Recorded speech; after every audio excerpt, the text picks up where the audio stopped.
For too long has the amateur esports.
For too long has the amateur esports scenes across North America and Europe been relatively ignored by the upper echelons of esports competition until recently.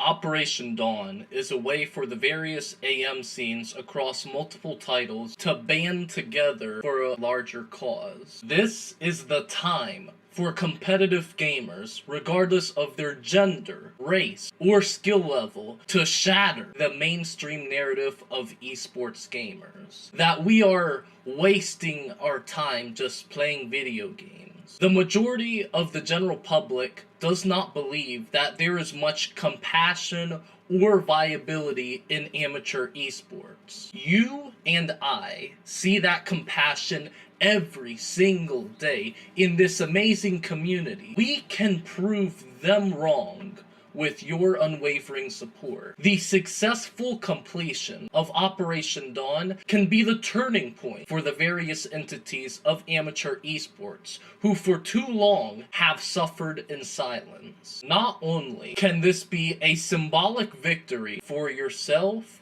our community, and amateur esports at large, but it is a humanitarian reminder to the world that compassion for our fellow man is what makes our species strong. It is a message that the world is aching to hear. After several years of chaos, record levels of depression, and multiple nationwide shortages, it is a display of compassion that we must band together to create. Not just as the people of amateur esports, but as passionate, caring human beings. This is a message that anybody can potentially understand, regardless of their involvement in amateur esports. That is the message that through Operation Dawn, amateur esports scenes across the Western Hemisphere would be endorsing through its various donors. That camaraderie and compassion is what VETA is all about. We will need the help of you and your friends in early to mid-July when we project to commence Operation Dawn. If you want to take part in this critical battle, save just $10 between now and July to ensure the survival of the online amateur esports arenas we all know and love. The VETA community thanks you in advance for your support of Operation Dawn. Together, we can.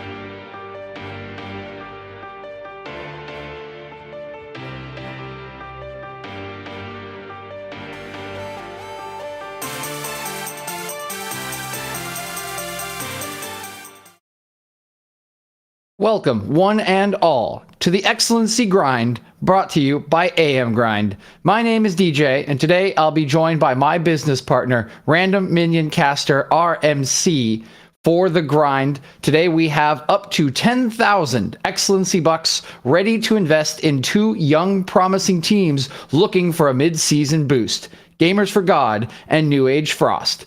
These two teams will enter the grinder and pitch themselves to us in the hope of receiving our financial and professional resources to help them make a push. But if they can't make an impression by the end of the pitch, they may just find themselves ground into dust. Thank you, RMC, once again for joining me as we do get ready for the show. Our first team going to be entering the grind will be Gamers for God and their representative, Dia. So, Dia, please take it away. Show us what you've got. Thank you so much for having me. I've actually taken the liberty of bringing two special guests with me. I have Blase and Dumpster, two founding members of Gamers for God, joining me today, and I want to check in, make sure that that they can hear you as well. Yo, what's up, guys? Yup, we here.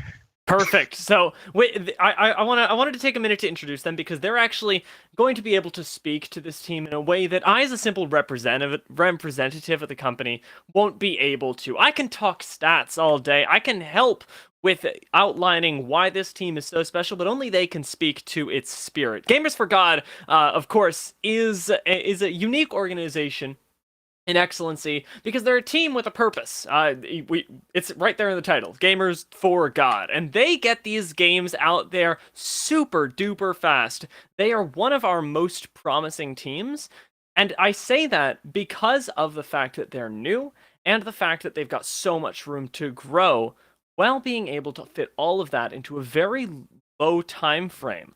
If they have one of the fastest game times in the entire league, if we remove outliers like 40-minute games that were dragged on by wanton opponents, their average game time comes down to 28 minutes 40 seconds, with the average game time of the league being well in the 31-32s.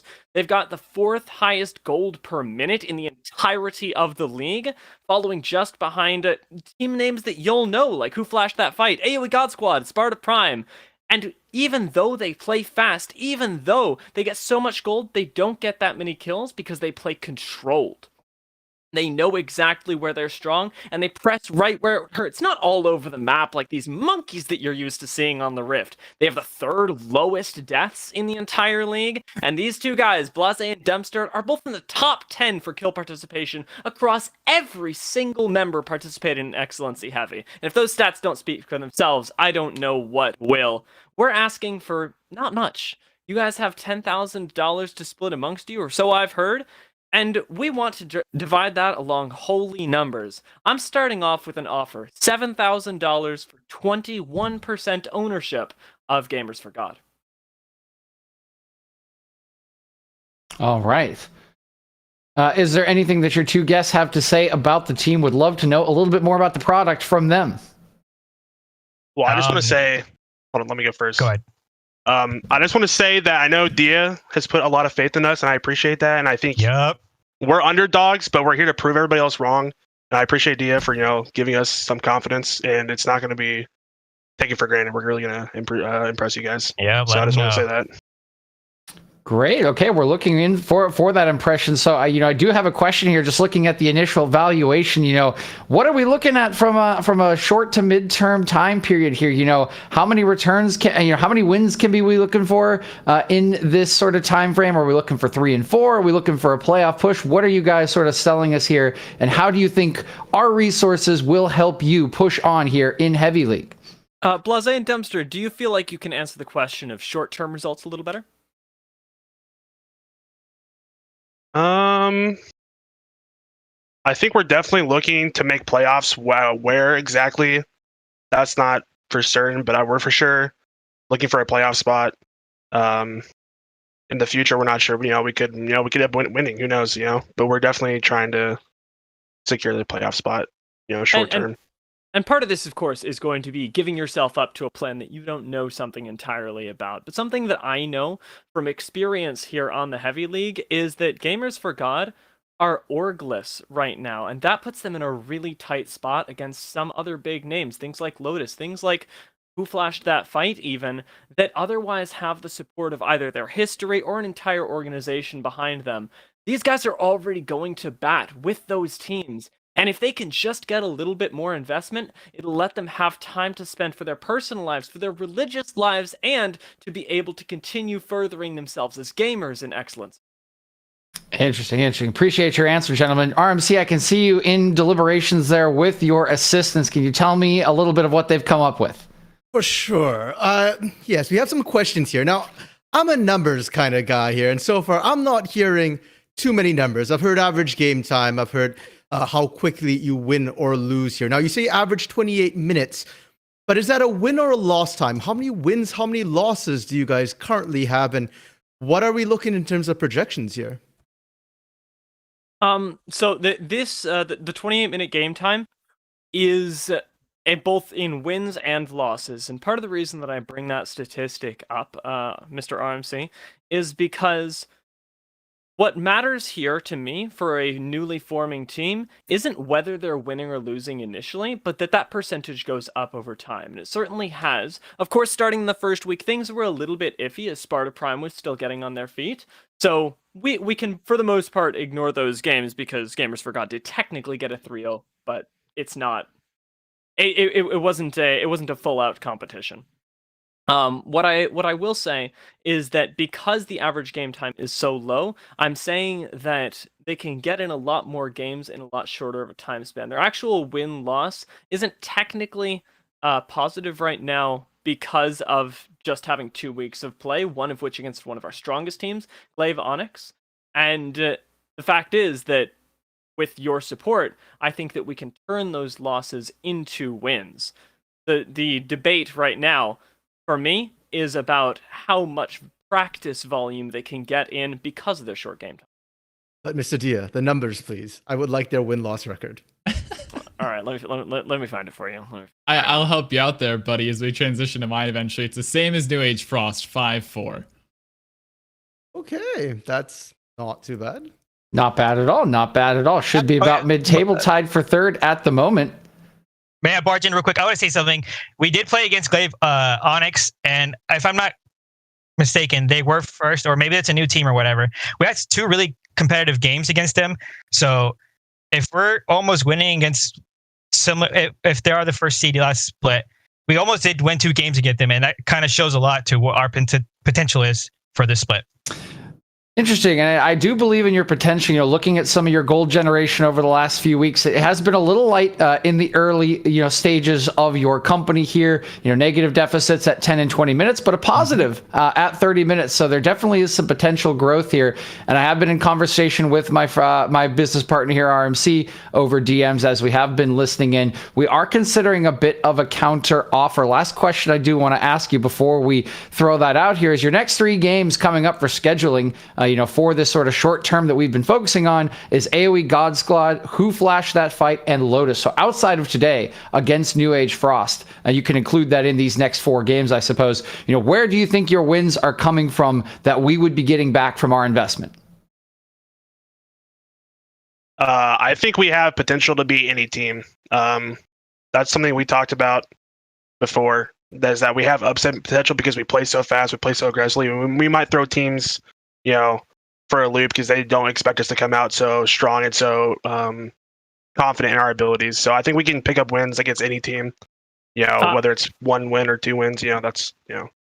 I'd like to personally jump in as the representative here also and say that Who Flashed That Fight demands an incredible amount of respect from the league. Lotus and AoE do too, but I definitely think that we get competitive series from AoE and Lotus, and I would wager that at least one of those teams goes down to Gamers for God. Okay.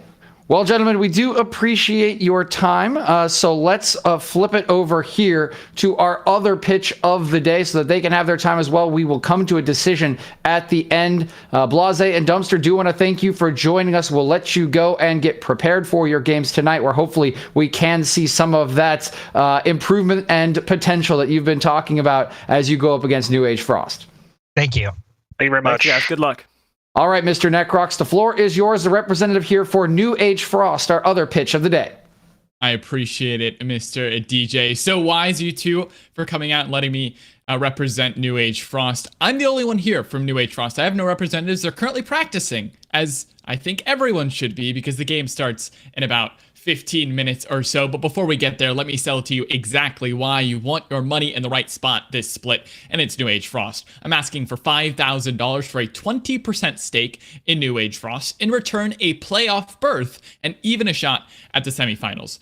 We need training and coordination for our future matches. Our first major problem you can help us solve is time. We need a place to practice and keep building synergies up due to our newer roster and some changes in the mid and AD carry positions. Next, the money would go to research in the top lane and determine what Protato can run to cheese even the best of the best on the top side of the map. Lastly, our players are asleep sadly at the beginning of every series and drop random game ones. Your investment would go straight to the mattress company so we can actually pick up a game 1 win. Starting off in the top lane, Protato is known to be an innovator. He fights 1v2, he's 1v9 at the end of the game, and of course, he's ice cold, he's a refrigerator. In the jungle, Age King, you know his Nunu from last split, he's popping off in the KDA, and a 65% kill participation is nothing to slouch at either, with a positive goal differential at 10, 20, and 30 minutes alike. Our mid laner is new. Rio has shown himself time and time again in the few games that he has gotten to play. Positive gold differentials, good KDA, good KP, and one of the highest CS differentials in mid lane on the charts. Array in the bot lane, not the Array from last spit from Bucky's, but an upgrade in Array. A 3.0 KDA, 73% kill participation for an AD carry, plus positive CS differentials at 10, 20, and 30 alike. Plus a surplus of 8.0 CS per minute as well. Support Chaser, you all have seen his crazy thresh hooks. There's nothing to tell you here other than he averages 70 vision score a game, 66% KP, and a 3.7 KDA as well. The stats for these players are through the roof, but what really tells a story isn't the numbers, but the story behind the players. Overall, this team is incredibly well-rounded with crazy innovative top laners, an aggressive yet helpful jungler, a mechanically skilled mid laner, a god-handed AD carry, and a support that never gives up. While we may not have the best stats or the highest win rates in solo queue, New Age Frost will never let you down, and playoffs are only one investment away. Well, nice to hear that the playoffs may be just the one investment away here. I am gonna focus on one thing. I do like the specificity of your presentation, sir. The one concern I do have is you have presented a few issues here with your company at the moment. The first games, a couple of other things coming up. But one thing I want to focus on is one of the strengths you did highlight here, Mr. Protato Senpai in the top lane. Unfortunately, when we do look at the gold generation coming from your company at the moment, things looking good for Rio, but for Protato, he is negative at 10, at 20, and at 30. So he has really been a big drain on your company's resources. I'm a little concerned, Mr. Necrox, that you are asking me for some of my financial resources into an area in which you are already bleeding. So this is actually one of the major reasons we're asking for an investment, DJ and RMC. We have been trying our hardest to put our hard-earned dollars into investment, but let's be honest, amateur esports doesn't pay very much, and the R&D money that's required to get Elise top is a little out of our budget. So we need a little bit more cash influx before we can start generating that gold back. But with a minus gold differential of 800, that should be flipped in no time with investment like 5,000. Okay, I can see where you're coming from here. I mean, I'm personally still a little sketched on that. But a bigger question I have, Necrox, is that you mentioned that you're only, one investment away from the playoffs here. And correct me if I'm wrong, but New Age Frost, they've had shots at the playoffs before. Did they make playoffs before? And if they did, what was their final position here? I'm not sure where they ended up last split, but I will divert your attention to the changes that have come this time around. And the two people that I'm keeping my eyes on in this split are the two new players. Yes, you have carries like Age King. Yes, you have carries like Chaser. But the two real members I'm keeping my eyes on are Rio and this AD carry in Array. They are star-studded. And honestly, with just more time, I would be sold 100%. If you'll excuse me, Mr. Necrox, but you said you didn't know where they finished, and yet you claim to be a representative of the company. New Age finished in 6th place last year, went to the playoffs, and lost in a 5-game series to Akuma Glaive. So how is that something that has escaped your attention in this pitch? I have to say, sir, that is quite the glaring error there that I would be very, very hesitant to make in a very tight playoff race for a team that has consistently hovered around that place. Yes, sure, they're tied for 3rd at the moment, but we look at their schedule and they really haven't truly been tested in the market just yet, with 3 brutal games also coming up against LBK Lemon, Glaive, Onyx, and AoE God Squad. So that's a pretty disappointing oversight there, sir. And I you know, it makes me very concerned that maybe you don't have all of your things in order. However, I will allow you off the hook for this one in the sense that I do at least like the specific plan you have outlaid here for winning game ones with the specific investment into the betting industry. It's somewhere where I do have some expertise and knowledge. I've sold a couple mattresses in my day to some players that needed a little extra sleep, you know, getting on that 2-hour rest schedule that we all love. So I do think that is an area I could help. It's just going to be a matter of convincing me that you are going to be organized enough to be worth my investment.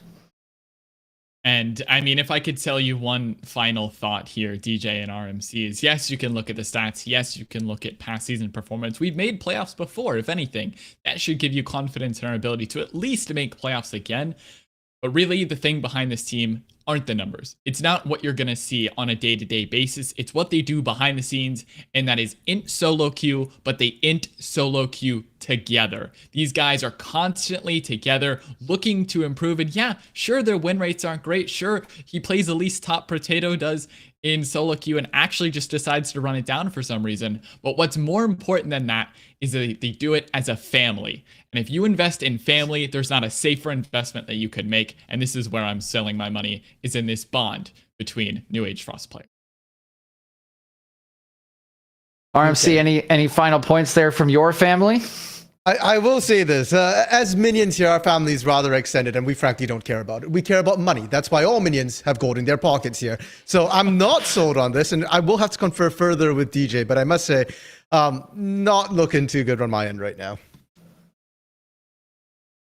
Alrighty then. Well, we are out of time for the pitch, so do want to appreciate Necrox and Dia coming on here.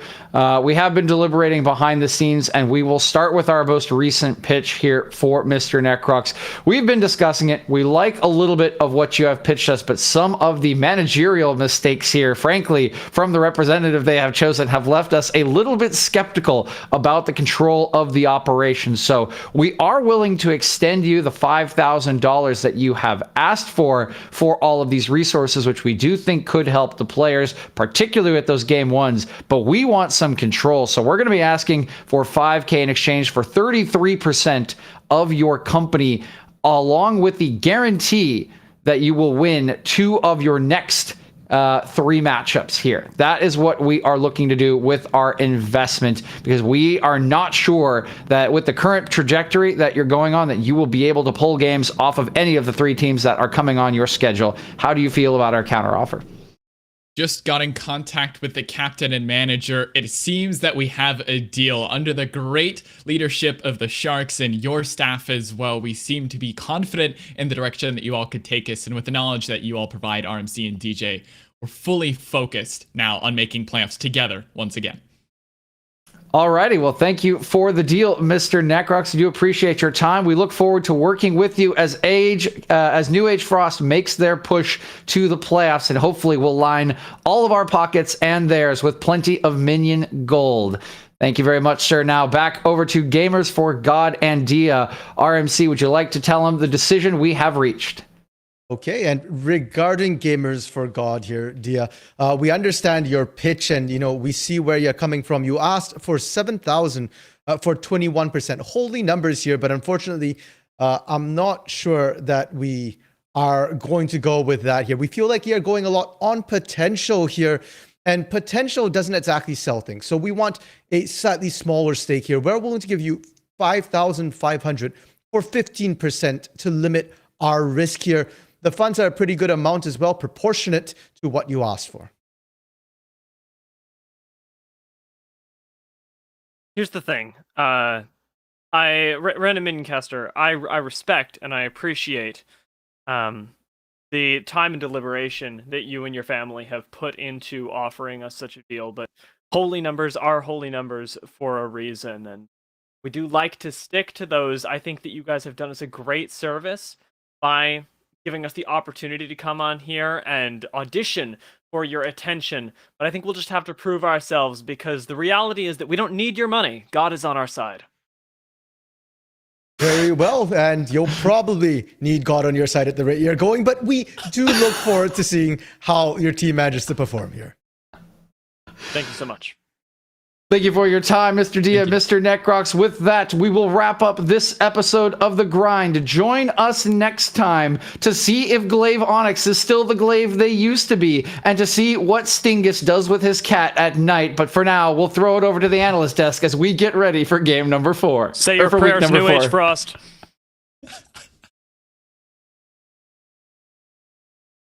Let's go straight to the analyst desk, DJ. Hopefully we get there soon out of this grind show, because these two got to get prepared to cast their game coming up, and we have some business to break down. Obviously, we now know quite a bit about the teams that we have on our plates for the evening. May I say, though, you are beautifully dressed. Like, this is something I would appreciate every week if I could get it.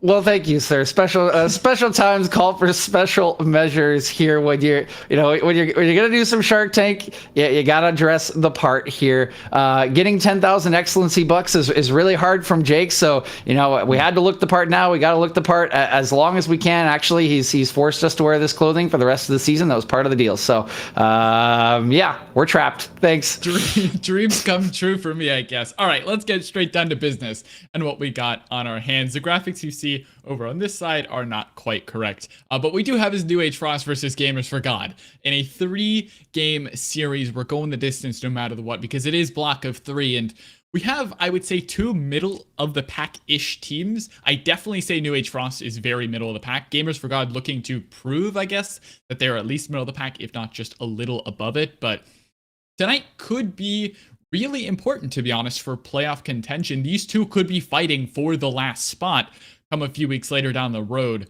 to make it to playoffs, at a chance to win it all. Yeah, I very much think they could. As we were mentioning a little bit on the show, New Age Frost, of course, for this season, did make playoffs last year. They snuck in the final spot there in the 6th seed, and actually had a very good playoff series, honestly, with the Akuma Glaives. I think they outperformed a lot of expectations from our crew at the time. All 4 casters, I think, having the series a little bit less, and they do have a very distinct play style and have had that. But because you are that sort of 6th seed, and the roster hasn't changed that much, there does sort of become an expectation at the beginning of the season that you might be around that spot. Again, yes, things do change, but I do agree with you that the way things have been going, we are potentially looking at 2 teams that will be fighting sort of for those bottom playoff spots here. Gamers for God, of course, got off to a very good start, picking up a 3-0 win over Sparta Prime. There were some extra circumstances in that one. I believe the last 2 games of that series FF'd, but you take the wins you can get, and they do help you get closer. And I think as the players themselves, Blase and Dumpstered, were saying, this is a team with a lot of promise. Yes, they're very new. They are a new roster. But those, when you do have a new roster, you can... Some of these results in the early season, you kind of expect, right? You kind of expect some rust. You kind of expect these sort of things. And we do see a lot of potential. As was alluded to, a lot of their later game statistics, I think partially because one game was dragged to about 40 minutes, are pretty solid. So I think if these guys can get through some of the early and mid-game hiccups that they've been having in terms of goal generation, in terms of laning, they do group up pretty well. They do team fight very well. And I think they do have the potential to scale into a threat here in Excellency Heavy League today and for the rest of the season. I like it. Let's dive right in onto that point. Gamers for God, the laning is been a bit shaky, as you were saying, throughout the beginning of the season, but in particular, I want to dive into one lane in specific, and that's the bot lane. Dio was telling me before the show began that this bot lane is deadly. Not only can they lock in 2v2 kills, not only can they lane Kingdom, but they can then scale late and carry there as well. So I'm really excited to see Gamers for God's bot lane push not only their advantages early, get Drakes early, rotate to objectives, help the jungler out if need be, but then proceed to put on the carry pants later on. Maybe something we can get later on, maybe even a Vayne or something like that. But I think this bot lane is where Gamers for God really need to start pushing the limits, because if not, I think New Age Frost can just sort of slow pace this one out, sort of drag it out to a stalled game where Gamers for God really want to push this bot lane as far as they can go. Yeah, I think it can definitely be a point of focus here for Gamers for God, although I do think that New Age Frost probably won't want to push it.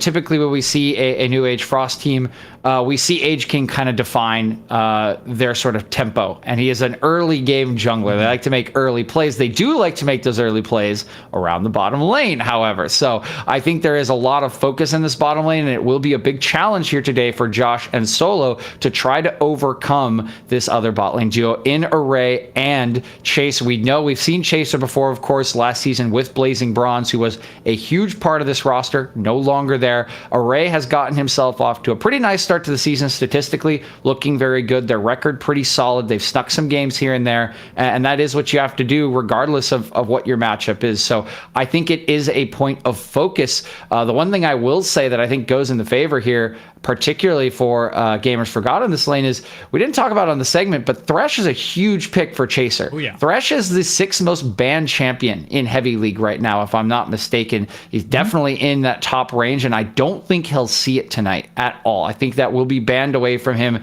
completely in all 3 games, and I think that does give the Gamers a pretty nice angle here on this bottom lane. I think it will be incumbent on Chaser and Array to have a good strategy outside of that Thresh to figure out what they want to play, and if that Thresh is gone, maybe can't play the Jinx, maybe can't play the Aphelios, it might give Gamers a better option for scaling in this bottom lane, give them that agency for team fighting.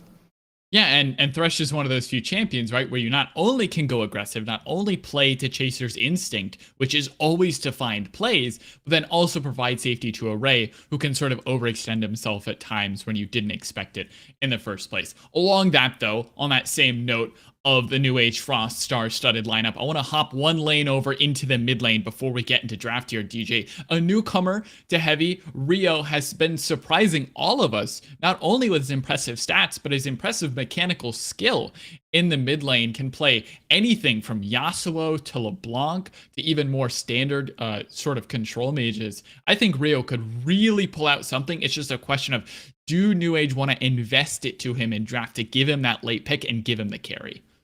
Yeah, I'm actually very excited to see Rio go here tonight. Last season, New Age, their mid lane was sort of a big point of weakness for their team. Peter de Nunes has been in Excellency for a while. He didn't have the best of seasons, certainly, in that mid lane. This time around, though, to start the season, the mid lane has been the strong point. Statistically, Rio is carrying this team in terms of gold generation, kill participation. He's all over the place, completely miserly with his CS. He doesn't miss them at the moment, and he does have a very interesting champion pool. Hasn't played a lot of the control mages that are typical of the meta right now. That doesn't necessarily mean he can't, but they're giving him at least agency in the picks, and he has so far delivered on a lot of positive metrics, on a lot of wins for this team, and I would expect some of those resources to continue to go into his matchup tonight for solo CC. I think that Age King will have to see kind of what the strategy is. He's usually going to pick one lane. It's either going to be the bot lane or it's going to be the mid lane, depending on I think how things play out. But I do think Solo will need to have his eyes out in the lane. He's going to need to avoid getting solo killed, getting dumpstered by Rio here to keep Gamers for God in it, because I do think the biggest point of pressure in all of the laning phases today will be Rio, and I think he has the potential to be the hero today for New Age. Yeah, and I mean, he's done it before, he can do it again, and I'm looking forward not only what he can do today, but as you were saying earlier in the segment, what he can do in the upcoming weeks, where both these teams sort of have rough schedules lying ahead. The last lane, of course, we got to talk about. It's top lane. This one doesn't draw too much attention for either of us. I do think Potato has not disappointed this split, but hasn't been the innovative, crazy Potato that we've expected from seasons past. And who knows, maybe he's got something tonight up his sleeve, but I fully expect just a neutral matchup here. Both of them trying to mitigate as much as possible, letting the other side of the map get as much jungle attention and attraction as possible. I don't think they'll get a lot of jungle attention. I do agree with you there, but we know that's never stopped Potato in the past. And, maybe you won't say it, but I'll say it. I think he's been a disappointment this season. You look at the numbers, you look at some of the VODs, and he's been a bit of a black hole here for New Age Frost. Of course, he does play a very risk-reward play style, right? Even on weak side, he's not necessarily going to pick a tank. He's going to go at you. He's going to try to skill check you, and that can be, again, very heavy risk, very heavy reward. If it pays off, he's going to run you over. He can pull out creative picks, and sometimes those do backfire. Of course, we all remember the Elise game that came out. The top lane meta, not particularly wide at the moment, which may be a reason that some of his creativity has been a little stifled and may be a reason for the slow start. But we do know what a carry he can be for this team. We know he puts pressure all the time in side lanes. We'll see if Thickies can stand up to that, but I do think in general, we will see a lot of resources put on the other sides of the map, and it'll be a question of how those two interact with each other for much of these games throughout the night. All right. With that said, couldn't have said it any better myself, DJ. We're going to head straight on into the draft for game number 1 between New Age Frost on blue and Gamers for God on red side. Here it is. Diana immediately taken off the table for New Age Frost. Could have been first picked, has a little bit of flex potential there between the jungle and mid lane. Only really if you get that good matchup in mid, but New Age Frost don't want that one. So they're headed in a different direction. It's just a question of where are they going to go? And well, Shen, of course, going to be taken away from Potato. So no longer able to support his team from across the map without Stand United. Yep, no Stand United will be available. The Diana taken away as well. I think New Age just don't want to see that flex pick here in phase 1. Looking at the champions played, I don't see it a lot in the match history here for either Gamer for Gods mid laner or their jungler. Neither Dumpstered or Solo really have that many games on it, but it is a flexible pick. It is something that can absolutely dominate, as we saw from Donut Maker in week number 1 on Who Flashed That Fight. It can just take over a game if you do let it through. The rest of the bans are coming through, though, and these a little more expected for me. The Udyr, the Tristana, just going to take away those meta champions. No, Tristana is something that Josh does like. It is a big scaling option for Gamers for God, so I like that takeaway. And there's the Yasuo that you mentioned, trying to take away some of the agency from Rio. We'll see what the final ban is here for Gamers for God. I imagine it'll be something okay for Potato, probably. Yep, I think that's that could be a double takeaway, honestly. I wouldn't be surprised if Rio has that in his pool, but that does leave the Varus open, and that's a very quick lock-in here for Array. Yeah, I'm actually curious that it's not Morgana, but of course, the Varus is very powerful, can flex the build, whether you want it to be lethality poke or you want it to be on hit, more that traditional carry style. But of course, that means Gamers for God are going to snatch that one up in a heartbeat. It is Morgana Renekton duo locked in. I could only imagine this is going to be jungle top, unless there's something in the bot lane that they really need to send the Morgana to, something like a Nautilus or Leona. But other than that, Morgana jungle has just been tearing through these camps and the clear. Thankfully, getting nerfed awfully soon, and that was a pick that was left up. It is a massive one for Chaser. I fully expect it to be locked in. There it is, the Thresh. That is a massive selection here, and I am already getting giddy about the thought of a flash hook over a wall. I mean, you could only sort of envision it as we speak. Oh, Necrox, they didn't ban his Thresh. Oh no, I'm actually kind of nervous about this. So I really like New Age's draft so far. We'll see what they do get in phase 3 here. It's going to be that Volibear. It looks like for the hover here. This is kind of this is a decent pick. You can still flex this as most likely the jungler, and this is sort of an Age King special here. Again, Age King loves to play junglers with agency, with level 2 and 3 gank opportunities. He doesn't like to do this, the power farming thing, the power clear thing that's going around. He doesn't, not really his style. He likes to get in your face. J4 is his favorite champion for a reason. He wants to dominate the map and get his lanes ahead. So I do think this is the response into Morgana. The Jhin going to be hovered here by Gamers, but they will just go for the Gnar, which I think is a Sol. Wait a minute, Renekton mid? Yeah, probably Renekton mid here. I mean, it's got to be now, right? There's no way that it isn't Renekton mid, considering what has been locked in. So Renekton mid, but you banned Yasuo away. So the number 1 matchup there that you may have been thinking you were going to get is now taken off the board. Just waiting to see if it is confirmed that it is Renekton mid, but we have not heard anything to tell us otherwise, so we'll operate under that assumption. LeBlanc taken away, trying to make that one as good as possible. But Gamers for God technically could flex this Gnar Renekton. Gnar can go mid, but I don't know. You're giving double solo lane counter pick now, our Gamers for God, on red side. So I'm not sold on this draft, DJ. Yeah, I mean, we'll have to see what they do go for here. LeBlanc taken away from Rio. He's already been successful on that champion. And do want to thank my stats team that actually mentioned to me that Diana is a favorite, actually, of Dumpstered in excellency outside of solo queue. So that is the reason that was the first ban away there. Lulu here, going to be the takeaway. As you were mentioning for draft, I do agree with you. We'll see if they do flex this Morgana at all or do anything weird. But in general, you do want to get solo or counter picks on your solo lane. So this is a little bit weird. And I do like what New Age did here. You take the Varus on B1. It allows you to just trade junglers regardless of what they pick. If they pick Morgana, you could pick Rumble. If they pick Rumble, you can pick Morgana, regardless of what that option is. And then you could just round out your bottom lane with anything because Varus just plays well with anything. So yeah, so far I think a pretty big draft difference here for New Age, but we do still have 2 picks remaining as we're waiting for the final ban from New Age. It's another scaling AD carry, no Jinx, going to be available for Josh. And now critical R4 pick here. It's got to be one of the bottom laners, I would imagine. I mean, unless we're getting a Gnar bot lane, but I don't see that in our future.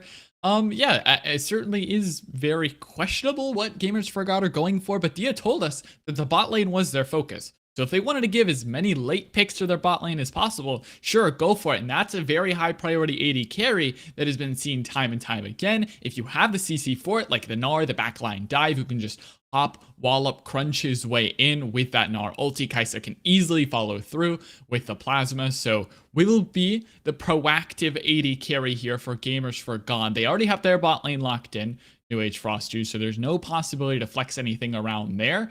Now it's time for the Volibear lock in. Do you want to put it jungle? Do you want to put it top? Sylas is a good option. We'll take that one, probably headed into the Renekton. So Dominus v Dominus. And the Lucian, though. Okay, New Age Frost going for the lane kingdom in all 3 lanes. That's a little bold into Renekton, I would say. One thing I will say here, consider we are in a new patch tonight, Necrox. Of course, I believe, 11.10 came out this week. But would have been really interesting here, because I think this should be a Nautilus pick for Gamers for God. Yep, there it is. It's 11.11, sorry. I hope this is locked in. I think this is the right pick here for Gamers for God. Yes, it is. So see that Nautilus coming here. It's a classic lane with Kai'Sa. Gives you a proc of the passive. Also is very good into Thresh, because anytime he throws his hook, your hook comes out faster. So I do like that counter pick in general. I think it's also really good for locking down Lucian and Sylas.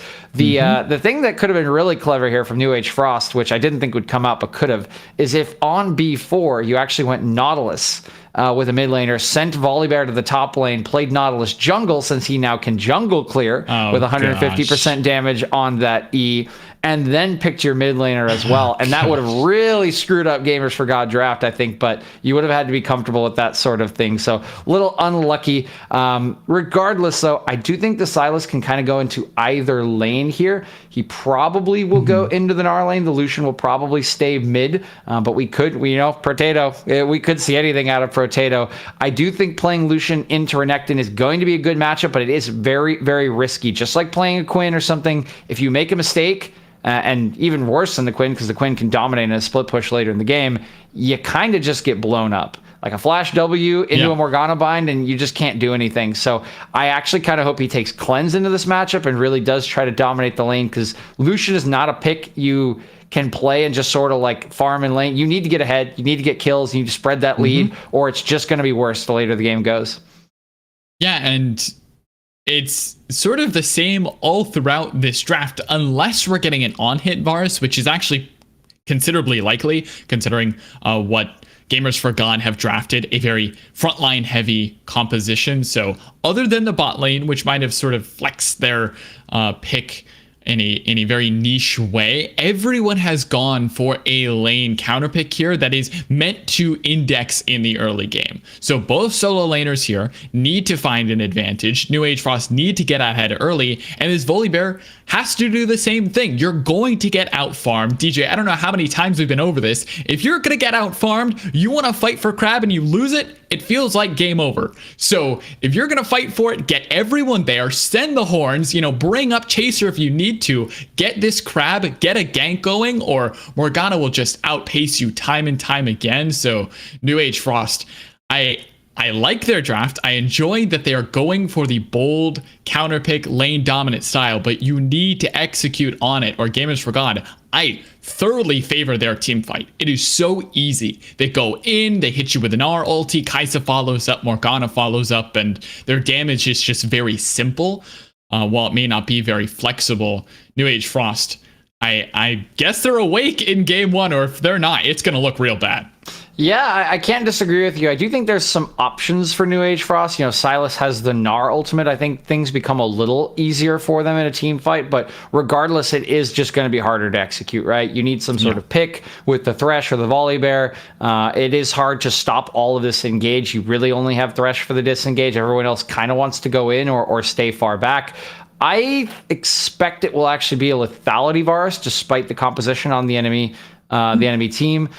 Because again, if you're drafting this for New Age Frost and you are trying to play a early to mid game focused composition, which they do love to do. We mentioned Age King really loves to run tempo in the early game. He likes to get his lanes ahead. Lethality Varus is at its strongest in the mid game. I think they're trying to play for that. I think they want to stack early Drakes. They want to take away jungle camps from Dumpstered here. And if you're going to do that, I think the lethality is actually your better option into this Kai'Sa, because I don't think that an attack speed Varus is going to get to attack very much in a late game team fight based on how these teams are drafted, right? You're Nautilus going to walk in and ult you. Gnar's going to jump in. You're going to have to dodge out on that. He's going to be black shielded. Like Renekton's going to be diving on you. Like, I don't think you're really going to get to hit that much in reality. So I do think the lethality Varus should come in. And I think New Age should really be trying to, as you mentioned, use the priority in top and mid to dumpster this early game, get Drakes, stack up towards that soul, take out turrets, and make this really hard for Gamers for God to come back. But we know Gamers for God love to team fight. They get better and better as the game goes on. So if they can absorb, I do expect them to win this game past 27 minutes. All right. I like it. The specificity, 27 in particular. That's where we're going to keep our eyes on. I have to agree with you, DJ Man. You always sell me on these points here. 27 minutes sounds pretty good. And I mean, 27 is typically 2 to 3 item spike, right? So I love it. I love it so much. Gamers for God, they're looking to make their mark here in Heavy League, and this would be the week to do it. New Age Frost basically looking to do the same thing with some switches in their roster, trying to shake things up, trying to make that playoff berth happen and make it look good. They've already taken a couple games off some high tier teams. Both of these teams have. Certainly now looking to seal the deal and get themselves into their mark in Excellency Heavy and rewrite the script. We'll be right back though when draft does begin up. When we get there, we'll see you again, whether it's us or our casters Dia and RMC. We'll see you soon. How could you do it to this man? I was gonna say that everyone was calling me delusional. Sometimes you take a bunch of damage so that you can deal a bunch of damage. Going back there, that's gonna be sub pushed way far back, but what are you doing? Gonna get caught on out. JDK gonna get stunned on up, and now it's That's you on second. Nice. so much damage. There's One more that saves you. Take it out of. Look at this.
All right, welcome back, everyone. Thank you so much, Dia and RMC, for the beautiful cast. I'm just kidding. Obviously, we've been waiting with high hopes as much as you all. Sadly, Game 1 is all but played. It will never be seen to the light of day. Some player issues for Gamers for God will actually cost them a forfeit in Game 1. So that game is tossed out. New Age Frost have gotten themselves a free win. Luckily, though, assuming everything goes correctly, I believe we're in tune for at least 2 more games.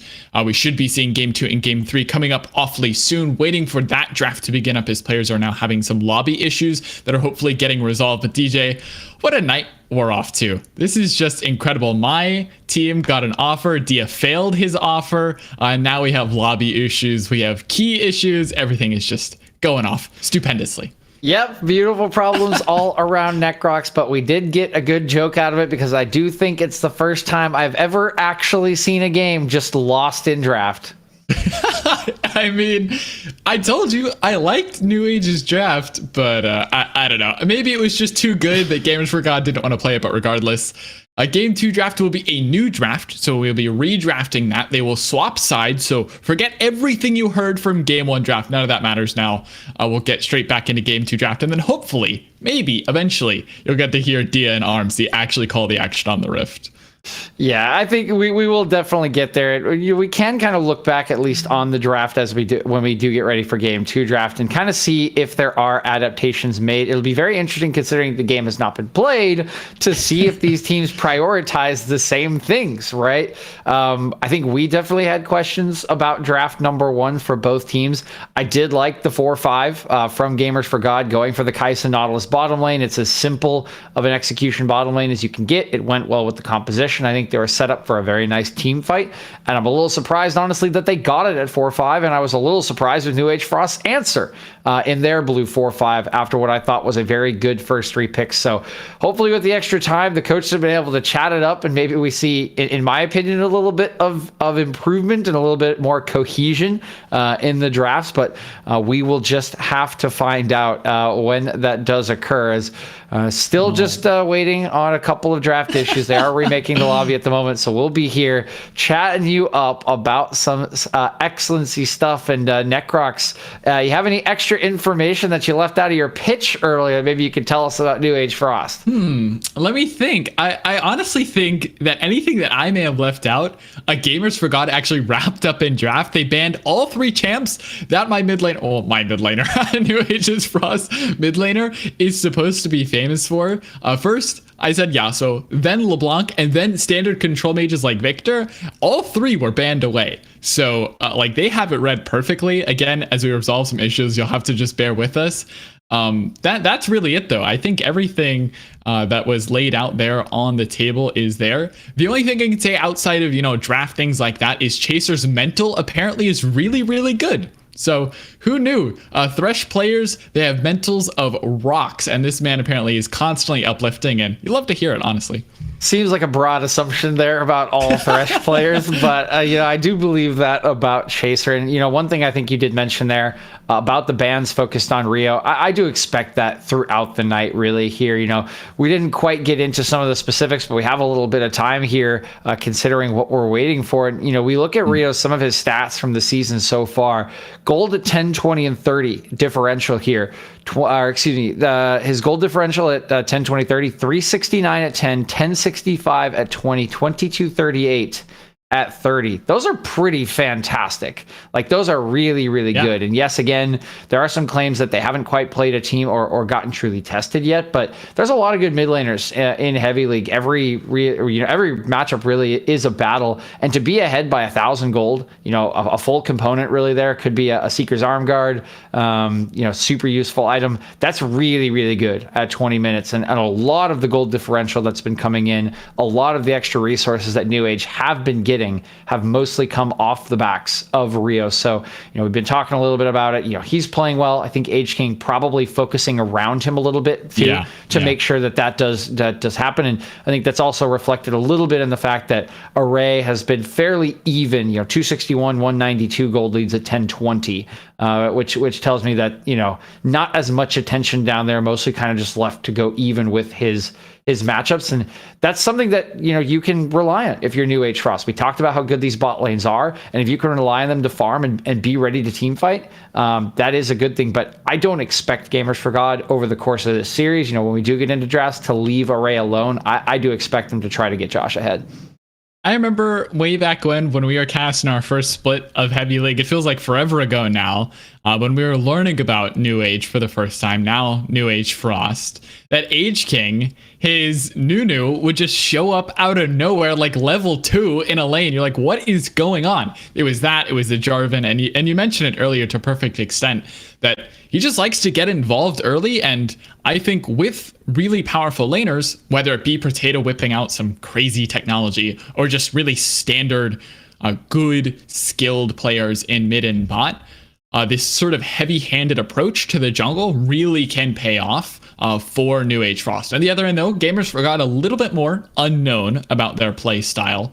Of course, sadly, didn't get to learn much about it in Game 1. Game 2, it seems to be that they wanted the teamfight approach, which, you have to survive the laning phase against something like a level 2 Nunu. But if you can get there, if you can get to that 27-minute mark that you were mentioning, it could be a really big win. And I'm excited to see these late-game teamfights and how Gamers for God can handle that objective control. Yeah, it is something that they've mentioned they're focusing on, and we've seen it a little bit. Their record 5-4 here. Again, 3 of those wins did come from forfeits against Sparta Prime. But if you actually look at their statistics for objective control, it's clearly something that they have prioritized. When I look at what I pulled up earlier here, Towers, a bit okay, 39, that's 7th in the league. Yeah. But with the record that they have right now, their Barons are tied for 3rd. So they've taken 7 Barons this split already. Their Heralds are tied for 6, which is not bad at all. So they clearly are making an effort, and it's something they have said they're very focused on. And I do think that's a good thing for new teams. They're not just new to Excellency. I believe this is a new team, to each other. This is a newly formed roster. So when you are a new roster, it's very important to work on your objective setup, to focus on getting to those objectives, taking objectives. That's how you really win and establish control over games. And another way to do that is to sort of draft, later game compositions.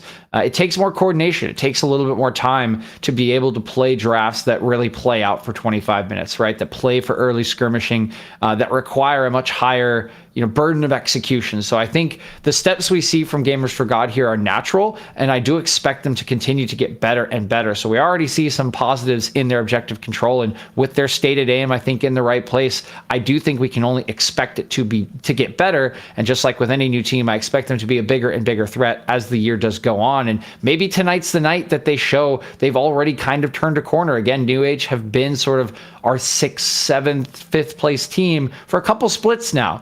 And that's not saying they're not better this season. It still is a little bit early here in week 4. But if you can beat a team like New Age, you're pretty much telling me that you're playoff quality if you can be consistent.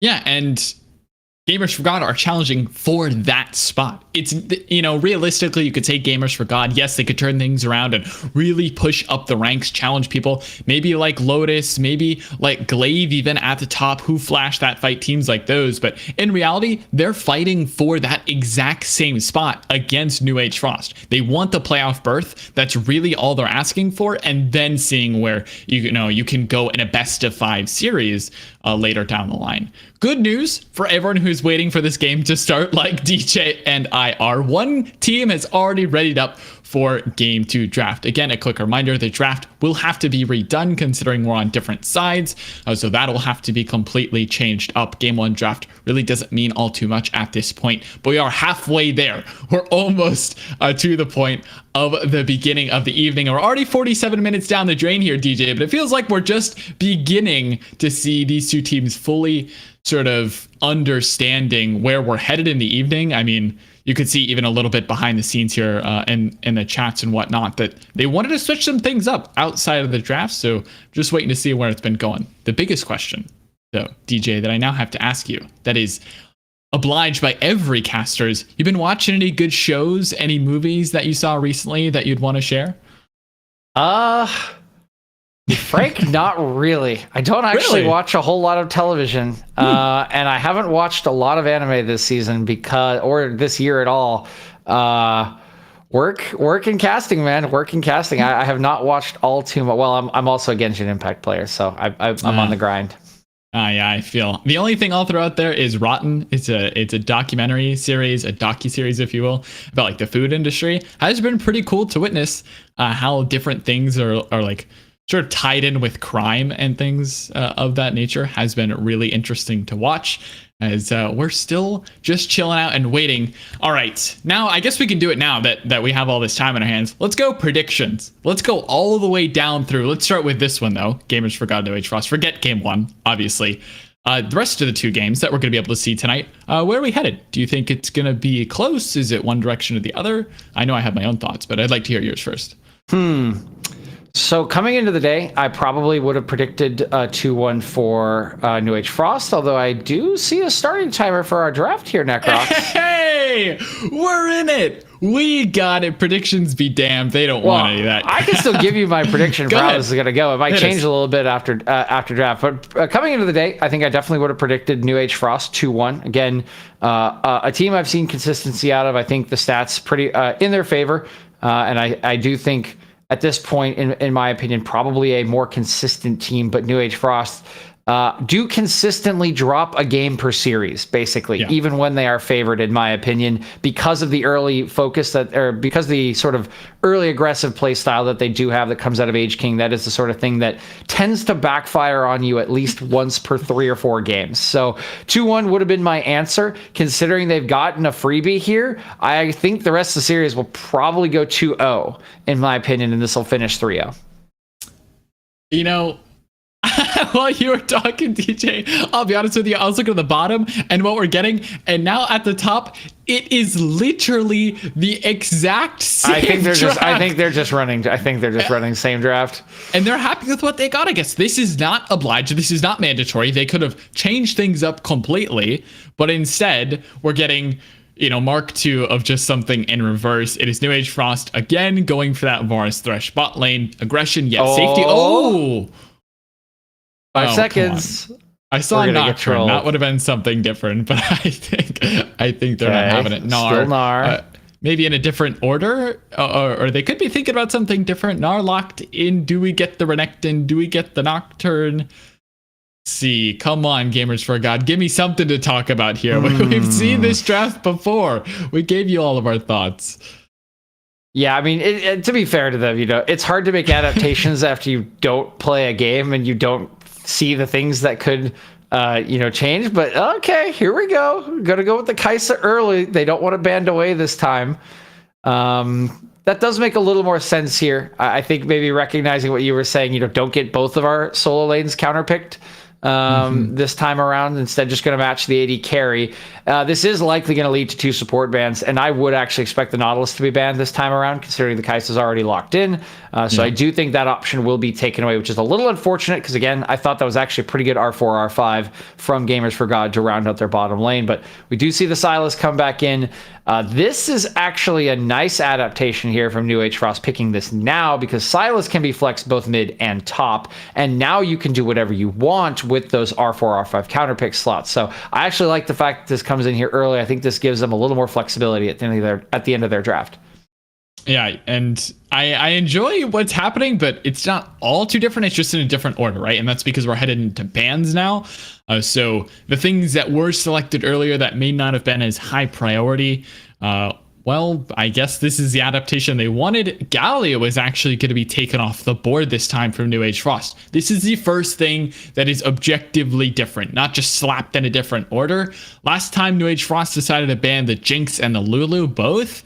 This time the Galio is taken off the board, so even more of that follow-up, even more of that big engage follow-through potential is taken away from Gamers for God. Same formula, though, here from G4G. They want the LeBlanc out. I could only expect Victor as well, but Nocturne is taken off. So New Age Frost really want to deny the engage potential here. Yeah, they do. So why not ban Nautilus? Well, I mean, Thresh can counter. It's just it's a skill matchup, really. Yeah, it's really nice with Kai'Sa. Regardless, though, the Galio is a favorite of Blase, so I'm not surprised that this is banned away. It's also a good combination with Kai'Sa for the same reason that Nautilus is. You do get an extra proc on that passive. Out comes the Volibear. Once again, this is technically a flex, but let's be real. This is the jungler. The Renekton here on B4. As the Lucian was banned away, so we won't see that round out the draft for New Age Frost. I guess Gamers for God not wanting to opt into that matchup for solo CC. We'll see what they do finish out with here. 11 seconds to lock in this Renekton, and then it will be their support. Nautilus is still on the table. I would expect that to be the pick, and they go same draft here, especially if they lock in this Renekton. Yeah, okay, so Renekton's locked in. I would imagine this is Nautilus. If it's not, that would be interesting. That would definitely be a switcheroo here. I mean, after a couple extra bans, there's nothing that you see now that you didn't see before that you wouldn't want to take the Nautilus. So it wouldn't make any sense not to have it. The only question is, what does New Age Frost now do with our last pick? Of course, Nautilus hovered. I fully expect that to go through. The last pick is the biggest question because in draft 1, it was Lucian. That is now banned away. What do we get? Is it the Victor? Is that standard mage? Do they want to put the Sylas mid and then get a different top matchup? Question to be what answered. Should be picked here is Lee Sin. The question is, can they play Lee Sin? And the answer to that question looks like no. They're killing us. Objectively, that probably should be Lee Sin. You look at the enemy composition again. New Age Frost with their draft are mostly playing for early to mid game. Although with Victor, I do think you probably have to go attack speed Varus now and try to play out the game that way. You have a lot of AP on this team with Sylas, Volibear, Victor. You need some real AD threat here. I think the Varus has to be attack speed now. And you do have a little bit more team fighting, but honestly, I do not like the Victor pick there. I really, really don't. I think the composition is a little bit weird here for New Age now because you've got part of your team that really wants to go in and you could do the lethality Varus and again play for mid game, and now you have a part of your team that wants to do nothing and scale for late game and fight 5v5. And again, I don't think you want to fight 5v5. Yes, the Victor gives you a better 5v5 comp.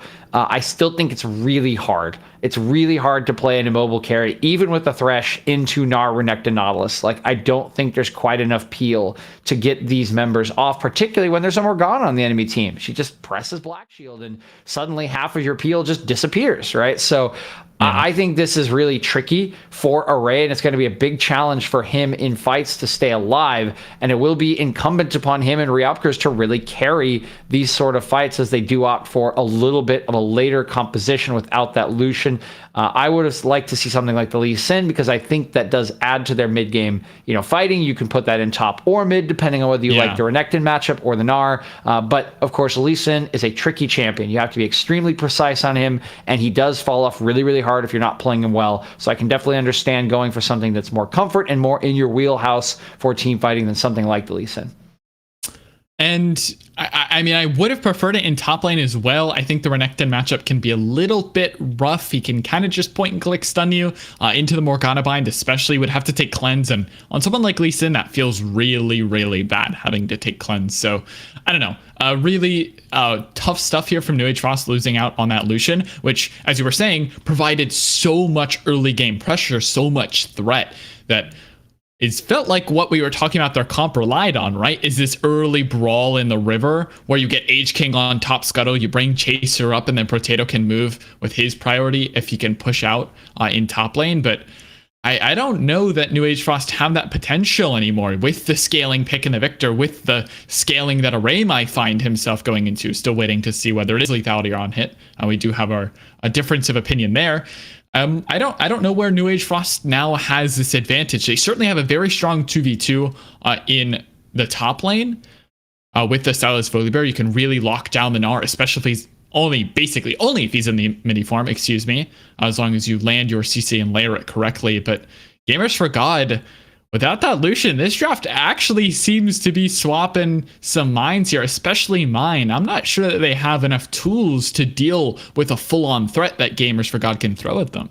Yeah, I actually very much agree with you here. I think a lot of their prio has been lost. I don't think Silas will have prio unless Protato's really playing that lane well against Gnar, who has the ranged for him when he's mini. I do think they have a winning 2v2 in top. If you show up there when the Gnar is mini, I do definitely think you win that 2v2, but you have to time it right and you have to focus it. And Morgana's going to clear faster than this Volibear. Volibear's not picked to full clear the jungle. Volibear's picked here so that Age King can do what he does, and as Blazing Bronze said last season, go ham. Go ham on these lanes, and that does get tricky if you can't get to your Scuttle Crab, if you can't get right into your lanes, if you get chased out of your jungle. And there's no doubt that mid lane will be prio here for Gamers for God. Renekton will absolutely have priority over Rio's Victor here, and I do think that Saucy can earn priority in the top lane as well. So I do think this presents a bit of a problem for Age King and the rest of New Age in the early jungle pathing. We're gonna have to see if Age King, the veteran here, the leader of the squad, can figure out a way to overcome that so that he can play out the game the way he needs to and get them to a stage where Rio and Array can do what they've done all season and be the heroes for this side. For sure, and with a little bit of a different draft, most of our thoughts had already been laid out on the table for you, but now it is time for the game in just a couple minutes. If you are tired, if you think it's too late at the evening, and you don't think you can make it through the rest of our 2 games, well, I got an easy solution. Go head on over to AM Grind, check out their coffee. It will buzz you awake for the rest of this series, give you all the energy that you need to close this one out. DJ and I will be waiting on the other end of game 2, but to bring you the call and the epic team fights that hopefully lie ahead, we have Dia and RMC to break down all the details in between. We'll catch you on the Rift here in just a couple minutes after Spectate Delay. We'll be right back after this. I'm proud of you, Necrox. You sold out for the... Loaded. How could you do it to this man? I was gonna say that everyone was calling me delusional. Sometimes you take a bunch of damage so that you can deal a bunch of damage. Be going back there. That's going to be sub pushed way far back. But what are you doing? Going to get caught on out. JDK going to get stunned on up. And now it's Get you on 2 seconds. Nice. so much damage. There's one more out of that saves. He's taken out of... Look at this.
Welcome, ladies and gentlemen, to Game 2 here on Excellency Heavy League. We finally made it onto the Rift once and for all, and I'm happy because I've had so much pent-up energy to share with everyone here. New Age Frost going up against Gamers for God, and interestingly enough, they did swap sides going into Game 2 and have changed a few picks around, even getting a nice little 5-man play to start us off with some action.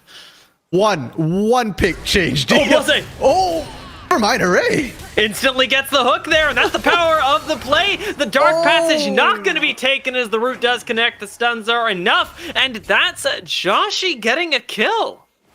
To be fair, I don't think that one change in pick Dia made any difference whatsoever. It was Victor for Rio coming in. Chaser? Is this going to be kill number 2 here? Because Chaser looks like he's in trouble. Does end up burning his own flash that Array chose not to there. Still did go down with the flash and the heal up. So we'll have those summoners for the lane, whereas Chaser will not. But I think this is going to impact us in a lot bigger of a way.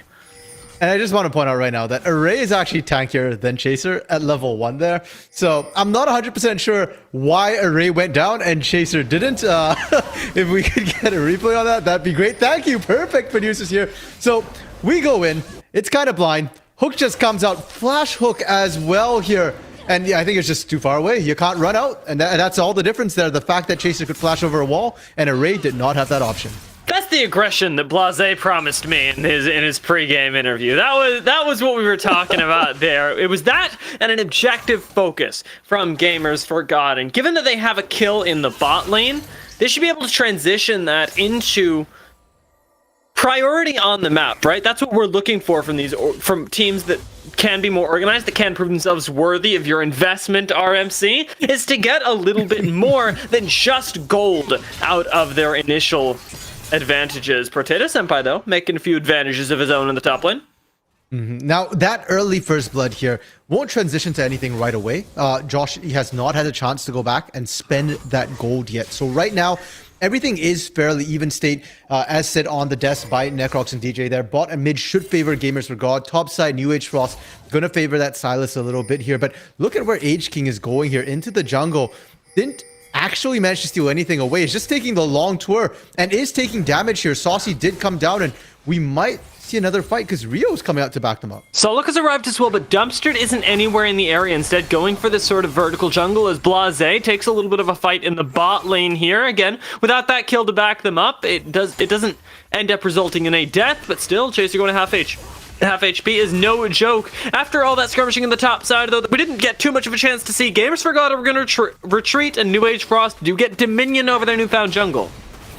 Bot side, though, once again, Chaser no flash. Hook lands. Good God, Chaser might go down here. The last proc would do it, and there the Void Seeker finds the kill. Array tries to make one back there, but the hail comes out from Joshi, and now Array, still with flash up, should be safe. Blase wants this kill so bad. What is Array doing? Dumpstered almost there. If that binding lands, Array's dead. But Array really heads up ballsy play to not be scared, knowing that they don't have enough damage. And more importantly, Joshi's already so low. And while all that was happening, we were talking about jungle before. Oh my God. Array. Blase just has a homing beacon attached to these hooks right now, and it forces not just Array's flash finally, but Protato's teleport in here, and I'm not even sure it gets a kill there. As the arrow goes wide, Protato's got nothing. Jesus. Where Saucy arrives, not nearly mega yet, though, so won't be a kill, but it'll absorb a little bit more pressure from Chaser here, and very quickly, Gamers for God are dictating this game is going to be about bot lane, whether you like it or not. A lot of action just kicking off here in the beginning, Dia. We're only 4.5 minutes in, and we've had multiple fights, only 2 kills, but there's a lot of action which has not resulted in kills. And I want to take quick stock where we are, because we're already seeing a 1,500 gold lead almost coming out for Gamers for God at this early state. Part of it is Saucy not having to TP down, getting that extra wave, getting that extra experience, and a lot of it is the kills that are coming down. 2 onto Joshi here. This Kaisa, who can become a huge threat in the mid game. Gets it back on a serrated Dirk as well. Chaser's trying his hardest to kill Blase, but I think he's already shown us that he's quite tanky on the Nautilus and not to be messed with. Dark Passage will bring Array to the point where he's able to at least stop a back, and that'll keep Gamers for God at bay for now. I love the fact that Blase, of course it'd be Blase, who just stands there under turret, taunting Chaser, not afraid, does finally get to go back to base, and it does desync the bot lane, but I'm looking at where H-King is. There's no more TPs available, so it has to be a jungle gank if they're looking for a dive, and H-King isn't quite in position, so Joshy and Blase actually just going to get to trade off and make sure that they don't lose any of the experience to the turret here. I am interested, though, in how the rest of the map is going as well, because the junglers have been doing some pretty interesting stuff. We've seen both H-King and Dumpster constantly invading one another, trading their own raptors right now, as Dumpster not too close to the dragon as it spawns, but the priority just isn't there. They're busy, like we say, doing other stuff. That's actually props to H-King here, because Dumpster did go in and grab that first blue buff. That was why we saw that invade coming through from H-King, where H-King took the jungle tour with the backup of the solo lanes to make sure that they were able to sort of to successfully get that invade and fend off Dumpster, Solo, and Saucy here. So I really like the response, and I do think H-King, as mentioned on the analyst desk, is going to be the impetus for New Age Frost to try and make these plays. Wait, stop, RMC. I need to know what you think, and I need to know what you think right now. Oh god, I'm gonna have to hold it there. Blaze's going for an engage, has the backup of Dumpster as well. Looks like Dark Passage is enough though, and I'm gonna get to ask, do you think that now that we're in technically game 2, that New Age Frost's game 1 debuff is gone, or does it stick around? Ooh, good question here. I mean, judging from what we've seen, it's gone here as I say that hook lands. Yeah, hook is really big there. Joshy taking low, but Array even, sorry, H-King even lower there. Array able to pump in some damage from a distance, but not nearly enough to finish off the Kai'Sa. And Dragon is up right now, so pushing H-King back is going to be huge for them. They know that there's no jungler right now, but with how low Joshy is and the fact that Solo had to go back to base, no teleport on this Renekton here, it is kind of risky, and I'm expecting to maybe see another challenge here at the Dragon, and this time, whoever wins that Dragon challenge should be able to secure the early Mountain Drake. I genuinely find myself wondering if these teams even think that Dragon is important at all, because the reality is that if you're Gamers for God, you're still doing just fine in the lanes. Even in the top lane, where we've constantly seen Protato going aggressive, it's still Gamers for God that are able to at least go even in the one place where they're feeling a little bit of pressure. They do start up that Dragon eventually, though, so proving me wrong a little bit, setting up with patience, and then being able to execute very cleanly on the objective. Yeah, and this is on Rio here, because Rio did go back to base with no TP. The TP was already blown before. They know it's free and easy. It's an easy, they can just take it without a challenge here. And judging by how the lanes have gone, Rio backing there tells me that they're going to continue looking to try and maintain that dominance mid. Top side, Saucy? Yeah, Saucy's not close to Mega just yet, and he's going to be taken down. Potato Senpai very clearly demonstrating his prowess on the Sylas, and I had question marks about this pick in the draft, but now that I see it, it makes very much sense to me why it is that New Age Frost prioritized this. Yeah, I mean, yeah, we've seen Sylas into Gnar plenty of times here, and we get to watch it again, because honestly, the start of it didn't look that amazing, but the fact that you've got Mega Gnar on command here for the Sylas, you don't have to worry about setup. And I think Saucy maybe caught a little bit by surprise, forgot that your ult doesn't have to be up for Potato to use it. Yeah, it doesn't seem like he was entirely as practiced as Potato might be in this matchup, but nonetheless is still surviving, if not thriving here, and the Gnar is still going to provide an immense amount of utility later. Potato has to do so much more than win his lane in order to turn these team fights. I mean, Potato heard the desk. I heard DJ specifically that DJ's been disappointed, and here's the time to shine. So far, Potato doing really well. No one playing the disappoints matchup. DJ. Apparently not. I mean, doing really well here. Now we're seeing all the rotate up and a lot of action around this top side Herald. Saucy does have a Gnar ult this time, but everybody's going to disengage away from him before he can actually use it. Potato gets the dodge with the abscond now, and we'll be able to re-engage while Dumpster shows up with the chains to lock him in place. Good mobility here, but it's not enough as another hook connects from Blase, and Solok ends up getting the kill. This is really nice play from Gamers for God, because they just outnumber New Age Frost 100%, and look at the map, they're losing nothing for it. I mean, solo flash ignite probably wasn't necessary, but certainly making a statement onto Potato here. They will not let you just get a hit like that unpunished, and they will be able to pick up Herald for themselves. Zia, you said it, that Gamers for God wanted to look at objectives as one of the things to improve on. I'd say they've already started making these improvements here. Dragon and Herald here. And I touched on it a little bit earlier, but I want to do it again just because you brought up that it's something that they're working on. And yes, I said it earlier, but something that we often see with teams that start working on objective control is that it comes at the cost of resources across the map, and right now it isn't. I'm really impressed. I don't know if it's a fluke. I don't know if this is just happenstance here, but Gamers for God, either on purpose or by accident, have navigated themselves into a situation where all they do for the past 3 minutes is win here. And though the gold lead hasn't expanded, their map presence is unquestionably larger. They're always seeming to be the first ones to the move here. But yeah, for the side of New Age Frost, I am a little bit concerned about this solo lanes. The fact that Saucy continues to have to be very, very careful here, will continue to lose those trades. And mid lane, the fact that Solo has not been winning this. It is Rio who's kind of been winning out that lane with the range advantage, completely unpunished so far. And I think that if we see a longer lane, we get a lot more attention from Dumpster, and maybe things like that change. But it's sort of the age-old problem of Renekton needing to get ahead in lane, or basically just be a worse version of anybody else that you could have picked here. Seems like it might be the issue this game, but I postulate, and I want to get your opinion on this, whether that's actually true, because he's got Dumpstered with him this time, and the idea that Renekton can be peeled isn't going to be so easy as it might seem initially.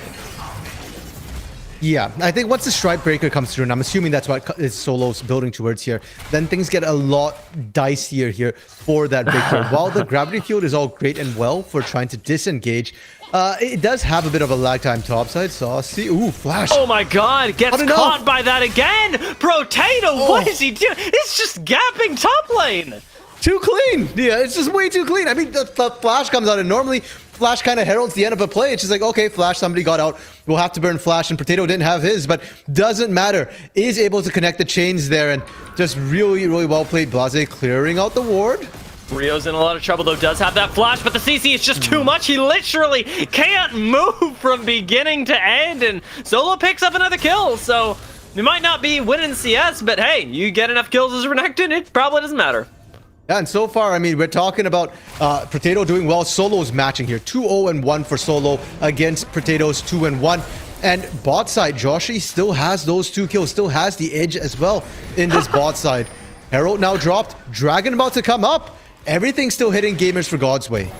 They're getting a Rift Herald drop in the mid lane for some cash. Blase is sitting in the jungle, just throwing hooks left and right. He's not got a care in the world here, and Gamers for God don't look like they do as a whole. 2,000 gold now. The lead has expanded ever so slightly, and though it may not be the snowball, the dominant snowball that you're used to, this is still very much winning plays, and more so it's controlled. I know that I alluded to this when we were doing the Shark Tank pitch earlier, but I really do believe that the low kill, fast-paced games from Gamers for God mean that they're playing their games with intention rather than unbridled aggression. I completely agree with you there, Dia. If they can win this. Now, Saucy is in a bit of a dangerous position. H-King was actually hovering around there, and I actually expected H-King to stay around, because if they push that wave in, Saucy got back to lane, no rage bar, would have been killed, but instead, oh no, this is exactly what we feared, though. You see that stun into Root, into Black Shield, there's nothing Rio can do, and that's the second time in a row he's gone down without able to press any of his buttons. That wasn't Potato English. coming down for vengeance, though, and I'm sure no Black Shield. No Black Shield now, and Chains do come down. Chains of Corruption thrown out by Array as well. Do only get the 1 kill. Well, the box ends up being used. Saucy teleports in and very quickly gets chunked out here. Has to disengage before the Magnar comes up. So teleport netted as an advantage for New Age Frost, and they even up the kill score. It's not bad. More importantly to me here, Dia, is that New Age Frost, that is, I want to say, their first proactive move here. The fact that they sent Potato down. All the other kills have been coming off Potato kind of just 1v1ing and winning the lane, or, you know, off the back of a Dragon here, and they're late to the party. But this time, they move down with intent, with purpose, and they can leverage that strength. You saw how quickly Potato took down Dumpster there. They go bot, it's the same thing. Oh my god, Blase caught on a little bit of vision here. Gets flayed back there, and that's likely a dead Nautilus. Solo is thinking about roaming over to help him out, but you give this one up, you take the tempo on the map here, and Blase is actually absorbing a lot of time. This is crazy. He's going to be able to get into the base as well. Like, what is this run around? There's a flash! What's happening? He's even burning more time there. Might be able to get out of the base, although with the shield, doesn't have it just yet. Array is going to end up picking up the kill. Thank God, because he ended up flashing for it. But New Age Frost, they play that super weird. I'm sure the entire team's thanking God right now because Blase bought them so much time. They got first start in the mid lane, and Joshi got entire wave bot and turret damage. That's huge for the side of Gamers for God here. They'll be more than happy to take that trade. And again, they're losing kills. The kill score doesn't look too far apart, but they have this control. Herald coming up in 20 seconds here. Dragon in 2 minutes. If they want to continue their dominance, I need to see their players start moving up towards that top side of the map. Gamers for God have yet to lose an objective so far, so ideally this is just going to be yet another Rift Herald going to them, especially if Dumpster pulls off this gank, and he's got Blase in his pocket as well. Potato wants to turn this as the Black Shield goes down. The binding does connect though, and Saucy gets to get his Rage Bar up.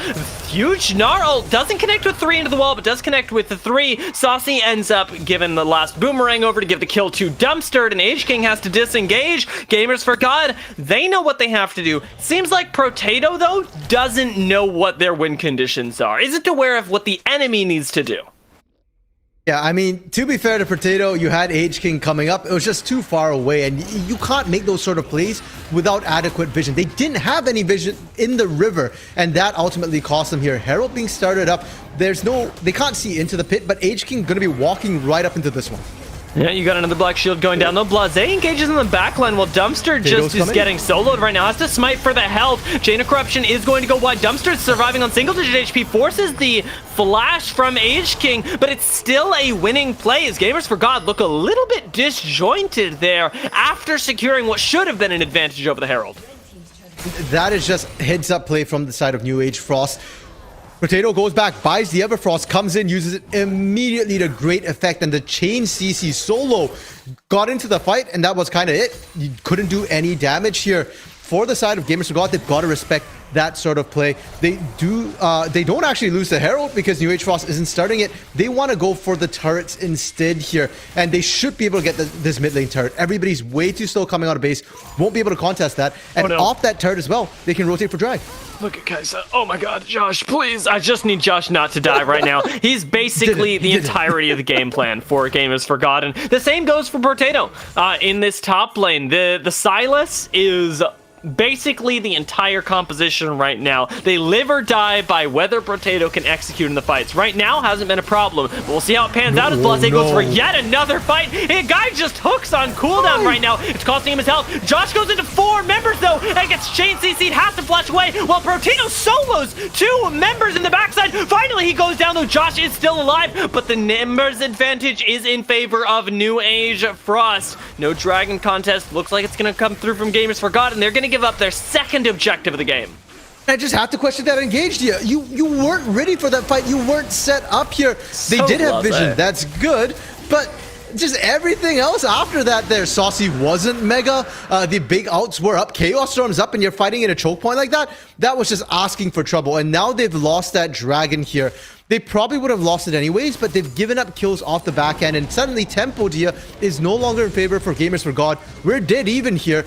And I want to see New Age Frost continue to make these heads-up plays so that they don't lose control all over again and just slide into oblivion like they did in the early game.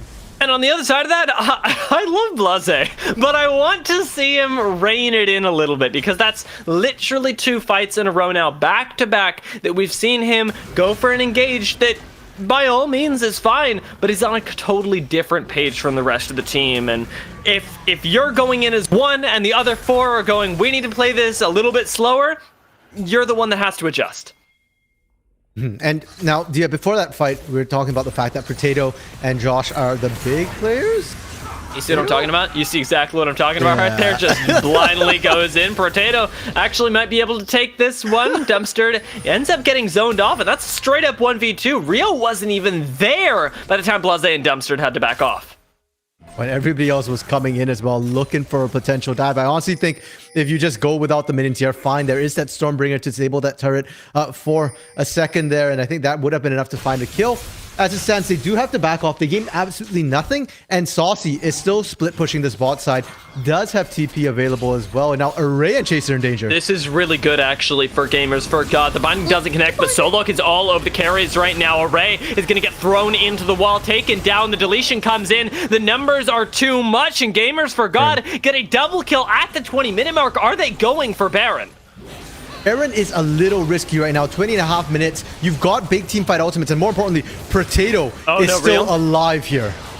Rio's still looking to go in as well. Potato has the ultimate, can take away the Gnar. Very risky, and Solok decides to turn. Blase is on the flank here, and it's going to be yet another pick going over to Gamers for God. Potato is in here. They'll get the 3-man Gnar ult, but still is going to be taken down by Josh. A lot of kills go back over to New Age Frost, though. It's going to be at least the Baron stopped. Joshy looking to finish off the kill. Dumpster flashing for the root. Does find the Dark Binding, and it's going to be a double kill, triple kill, nay, over to the Kai'Sa. 6-0-1 right now. Joshy is the team.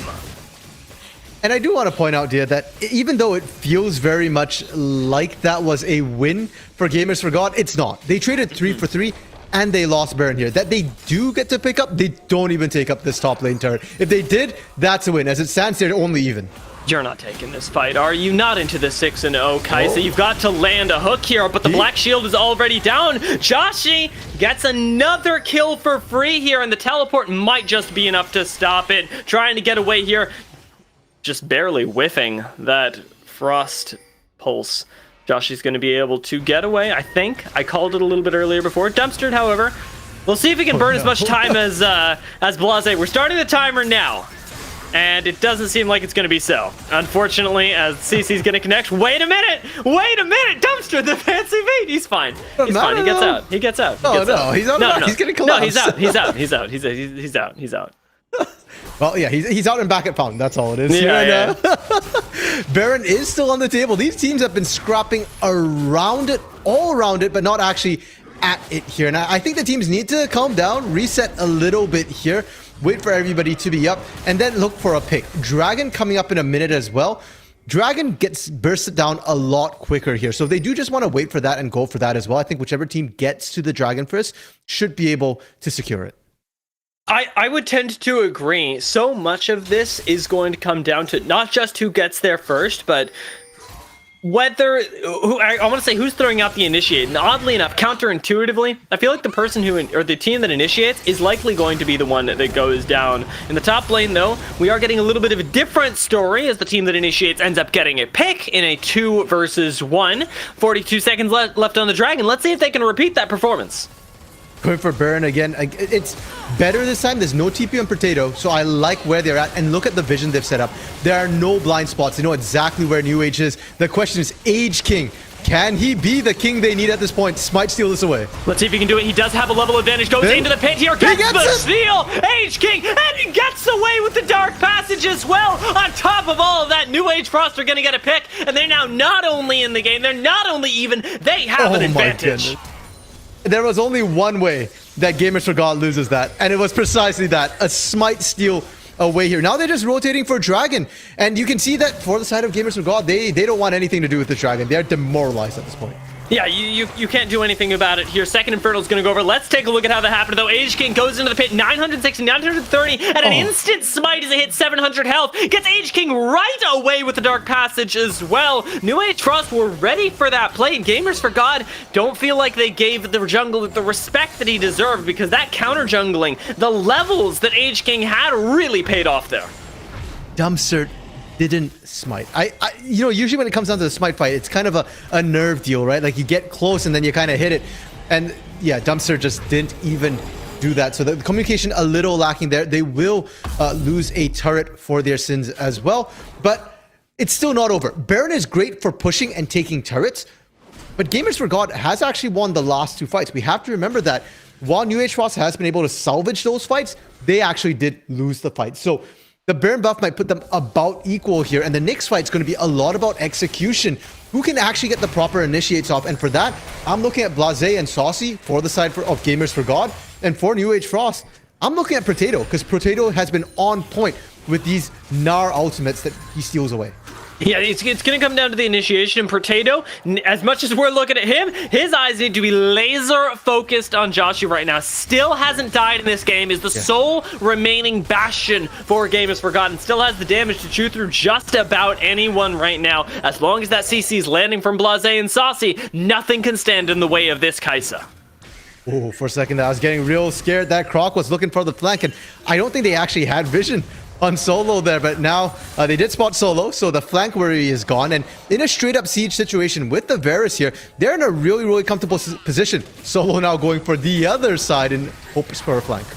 He's got the other side as well. Ends up going for it as Blase invests the ultimate there. Saucy engages, and Potato is nowhere to be seen. Joshi finds the backline here, gets a double kill. Rio is going to go down, and finally Potato arrives. Can he get the kills here? He just gets kited out. The Gnar into the wall finds only 2 members, and all 5 of them are on top of you. Dumpster gets an excellent stopwatch. Solok picks up another kill, and Gamers Forgot they never give up hope.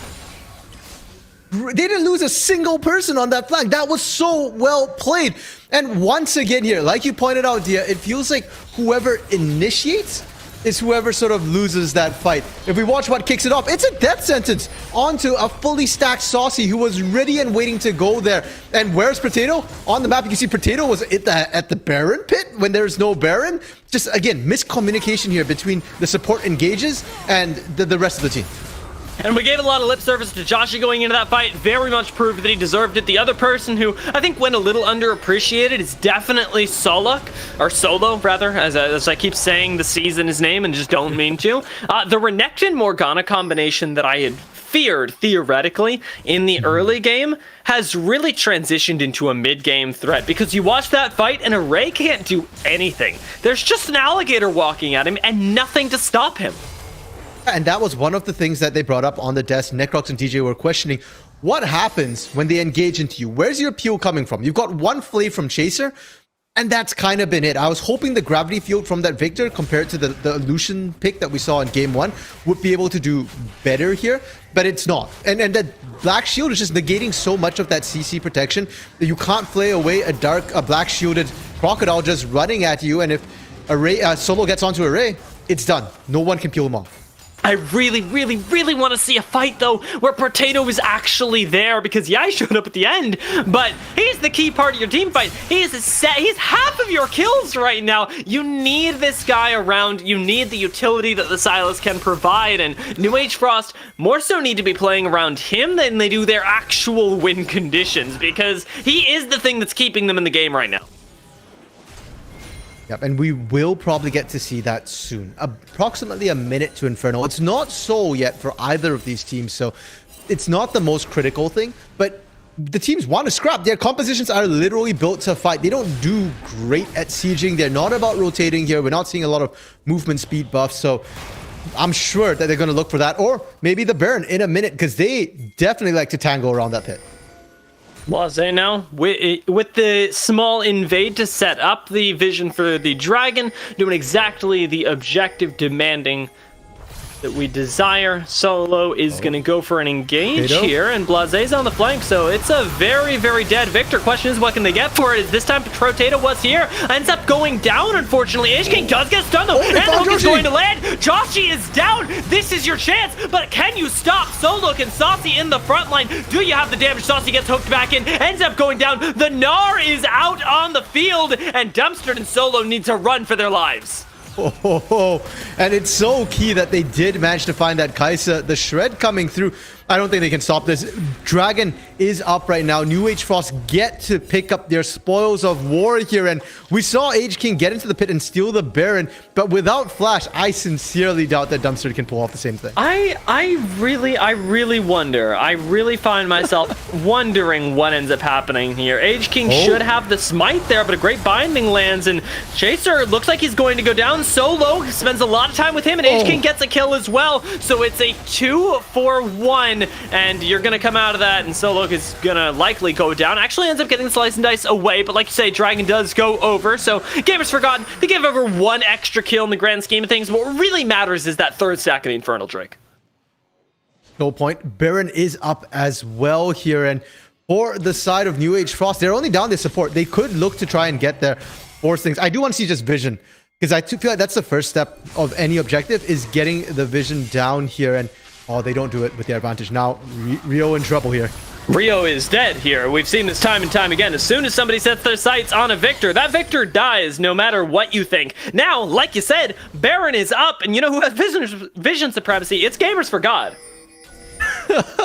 I'm kind of scared now for when Gamers for God's it. I feel like if I were in their shoes, I'd look to kill H-King first, because H-King has stole it once. They're setting up a trap, and oh, they can't quite fully execute here. Just reset it. Look again and try and find a hook.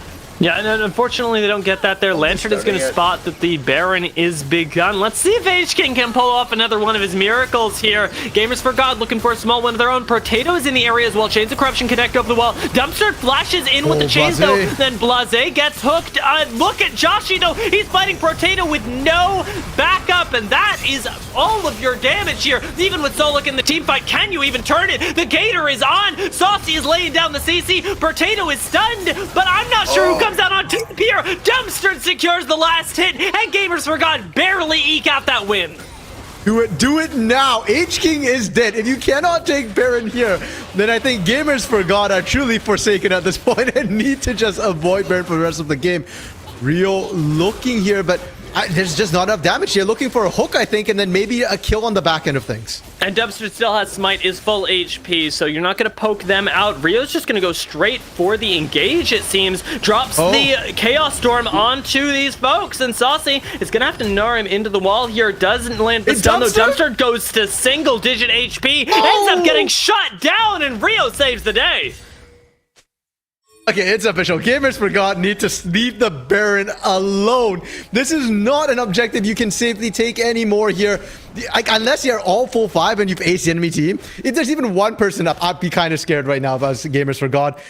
Dragon in about 2 minutes, 40 seconds. This is so point here. And despite the fact that Gamers for God is struggling so hard to take this biggest neutral objective on the map, their team fighting so far has been very good. Yes, they've abandoned Joshi, which is questionable, but that aside, they've managed to find the wins here. They've managed to delete Array right away. So trading ADC for ADC and then relying on Solo, on Dumpster to pump out the damage seems to be working. I don't like it, but you're right. It does seem to at least temporarily solve a problem. Later as we go, though, the value of Kai'Sa is just going to become so much more than that of the Varus that I don't feel like we can justify it for too long, and it really does put a huge burden on this front line to actually have the damage. As we look at them, though, they do have some grievous wounds to deal with Protato, finally, so we'll be able to at least do some of that. Blase goes for an engage. Classic Blase. And to be fair, I think the team was behind Blase right there. If they did land that, they probably would have gone in. Baron dance once again here. They found Potato. Can they follow up? Nope. They're just going to put down the poke for now here. And it's okay, because you've got Leandries here, so that poke is solid. Chaser does land a hook there, but it's important that we talk about why on earth he didn't go in, because that would have been super int. Seen it before, I mean. But yeah, definitely not what you want to do here. I think if you're the side of Gamers for God, you're just waiting for the Dragon at this point. You want to secure yourself a bit more damage before you look at that Baron. And for New Age Frost here, like you said, they're the ones feeling a little uncomfortable letting the game continue the way it has been. So I'm looking at them to try and find something proactive. Solo, is this it? That Varus really hurts here. Blaze's fighting on the other side here. Josh goes in, but ends up having to flash away there. Gets followed by Array and assassinated as Potato. Looks like he's going to meet his demise on the back line here. 2 members necessary to take him down, though. Ends up netting us a 1 for 2 with both Blase and Joshy falling down. Dumpster is low, and Array is ready to throw out the damage here. Great binding over the wall, though, might have changed everything. Black Shield goes down. The stun comes in. Array is low. The Call the Meek keeps Solo alive. And everybody's right on top of the AD carry as Rio from the sideline tries to throw in the damage, but can't find the kills there. A double kill instead goes to Dumpster, and Gamers for God again come out on top. Forget any analysis at this point. The game is evolving to simply this much. The teams want to fight, the teams will fight. That's it. All analysis done. I can retire and you can take off the rest of the match right over. Because, yeah, that's all they're going to do here. They do win this. Dragon is up. there's nothing else to look at. Do your dragon first here, take your spoils of war, and the next dragon is going to be sold for both teams. Yeah, this Drake, though, provides some really nice damage for Gamers for God going into the next fights that I think Josh especially really needs right now, because he's so close to closing out a lot of these kills, but even with Collector, can't quite seem to seal the deal, and if he lives, it's a totally different fight. It's a fight that Gamers for God wipe. And to be fair, I think Rio used that Zhonya's perfectly there, right? There's not a lot of targets left for Joshi here. Do you go for the Silas? We've seen that happen before. Joshi doesn't win that. H-King's too tanky, Chase is not the right target. You've really only got Array here, or Rio, if that Zhonya's is down. Zhonya's will be coming off its cooldown fairly shortly here, maybe about 20-30 seconds, so that window already closes once again. Yeah, right in time for this next fight. I want to see Josh play the fights a little bit more patient here. Don't go in on this, for example. It's a good start. Credit to Dumpster as well. Dumpster's been landing a lot of these Dark Bindings, and that's why we keep looking at it going, oh, you know, it looks like they're kind of baiting, like, or it's bait here because it looks good when they land the hook.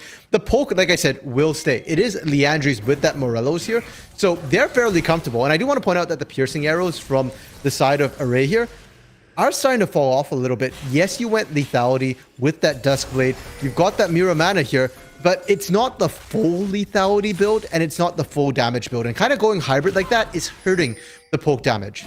Saucy's grouped up with the team, though, and this is an interesting call from Gamers for God. They don't want to play the side lane of the game's chicken with just 4 people. They want to start with 5, force that teleport, and right now, that Baron is starting to go down. Teleport is invested, and they get to back off for free with a summoner in their pocket, and they can look to run that play again and again.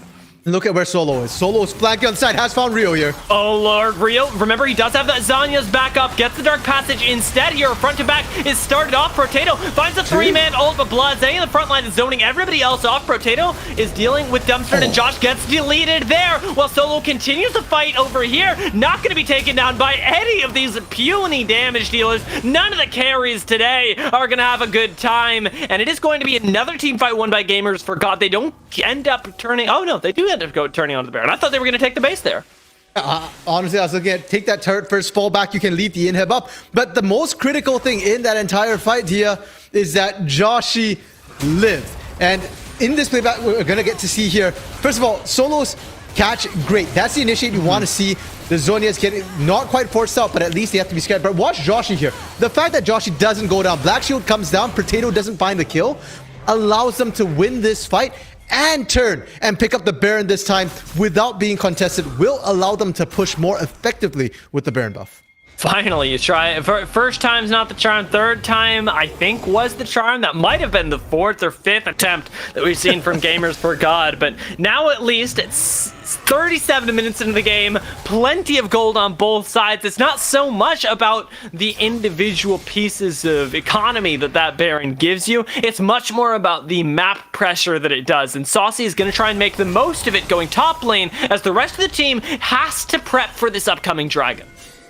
Now, Saucy is a level up on Potato, but I'm still not giving odds to Saucy in winning this 1v1 here. I am actually still a little bit scared about how this goes up with that Baron buff. So the nice thing, though, is that Potato does magic damage, and Baron buff is particularly effective against mages and their magic damage here. So for Saucy, you're not necessarily looking to be pushing super hard. You just want to keep Potato there and let the rest of the team push up with these waves, push in, and just slowly chip away at these turrets. You know, Dumpster actually has pretty good siege as well. Just the pools alone are actually going to zone quite a bit, be able to throw down the wave clear. And I'd be surprised if Gamers for God don't lose at least a few turrets already with the inhibitor turret down. They're in a bit of trouble. Saucy gets engaged on there, but Potato whiffs the ultimate and ends up using it for wave clear instead. So Gamers for God certainly coming out ahead in the tempo. And now they're collapsing. You can see Potato knows that once that mid lane inhibitor turret's down, there's nothing really holding them, and you have to be careful. While you can handle the 1v1, with Solo there, with Blase, they dive you easy here.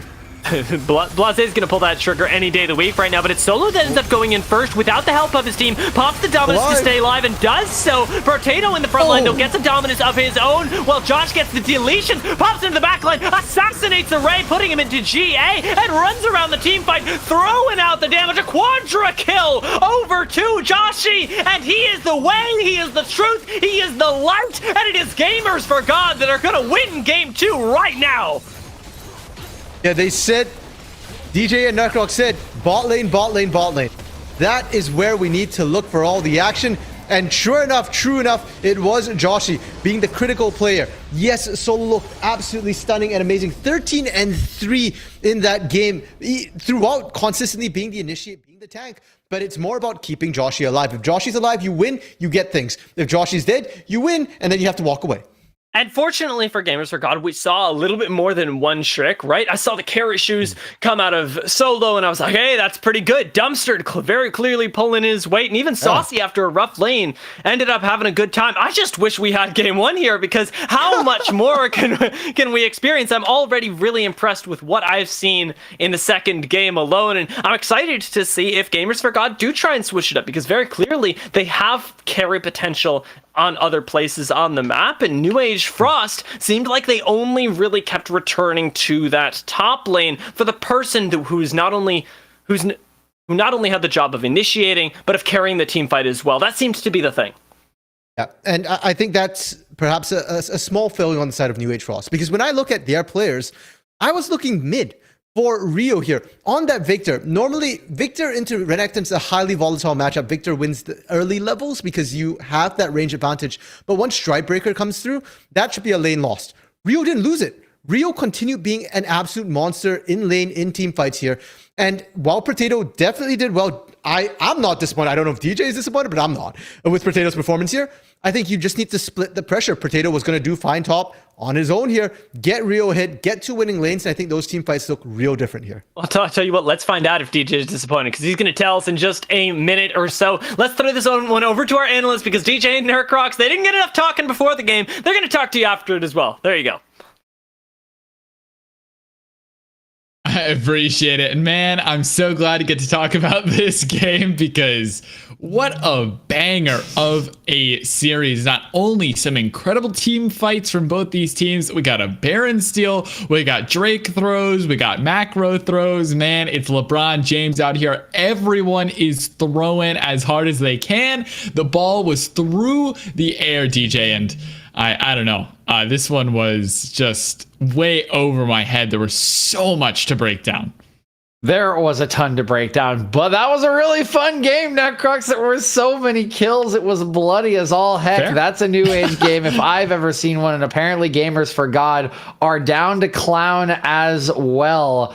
Apparently their Lord and Savior is a bloody one here. So I do want to say, though, I really like what they did in draft Gamers for God here. The longer that game went on, of course, the harder it was going to be for New Age. Yeah. And a lot of the onus was going to be on Rio to carry those fights. But it is a Victor. It's a strong team fighting champion, but it's a strong team fighting champion because it keeps you at bay, keeps you at range. And that was sort of the concept there with the Varus Victor. The problem with that is if there's a really strong Renekton on the other team, he just runs at you. You can't kill him, and he laughs at you as he heals up off your corpse. So Solo, just a monster there in the front line as the game did progress, and with him in the front line absorbing all of the pressure of the carries, you had Josh just able to free fire on the back line, either use his ulti to stay alive or use his ulti to assassinate the enemy AD carry, and that was enough for Gamers for God. I think their composition, their draft really paying off here the later that game did go,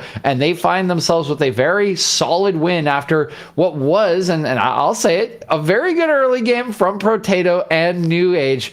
Very nicely done in the top side there. We said he'd been dumping gold, but that's certainly a way to throw that one back in the trash. And if we look at his gold differentials now, I would imagine they're looking a little bit better after that one. But still, the clock a little bit too long. Gamers for God's comp a little too good, and they even out the series here in game 2.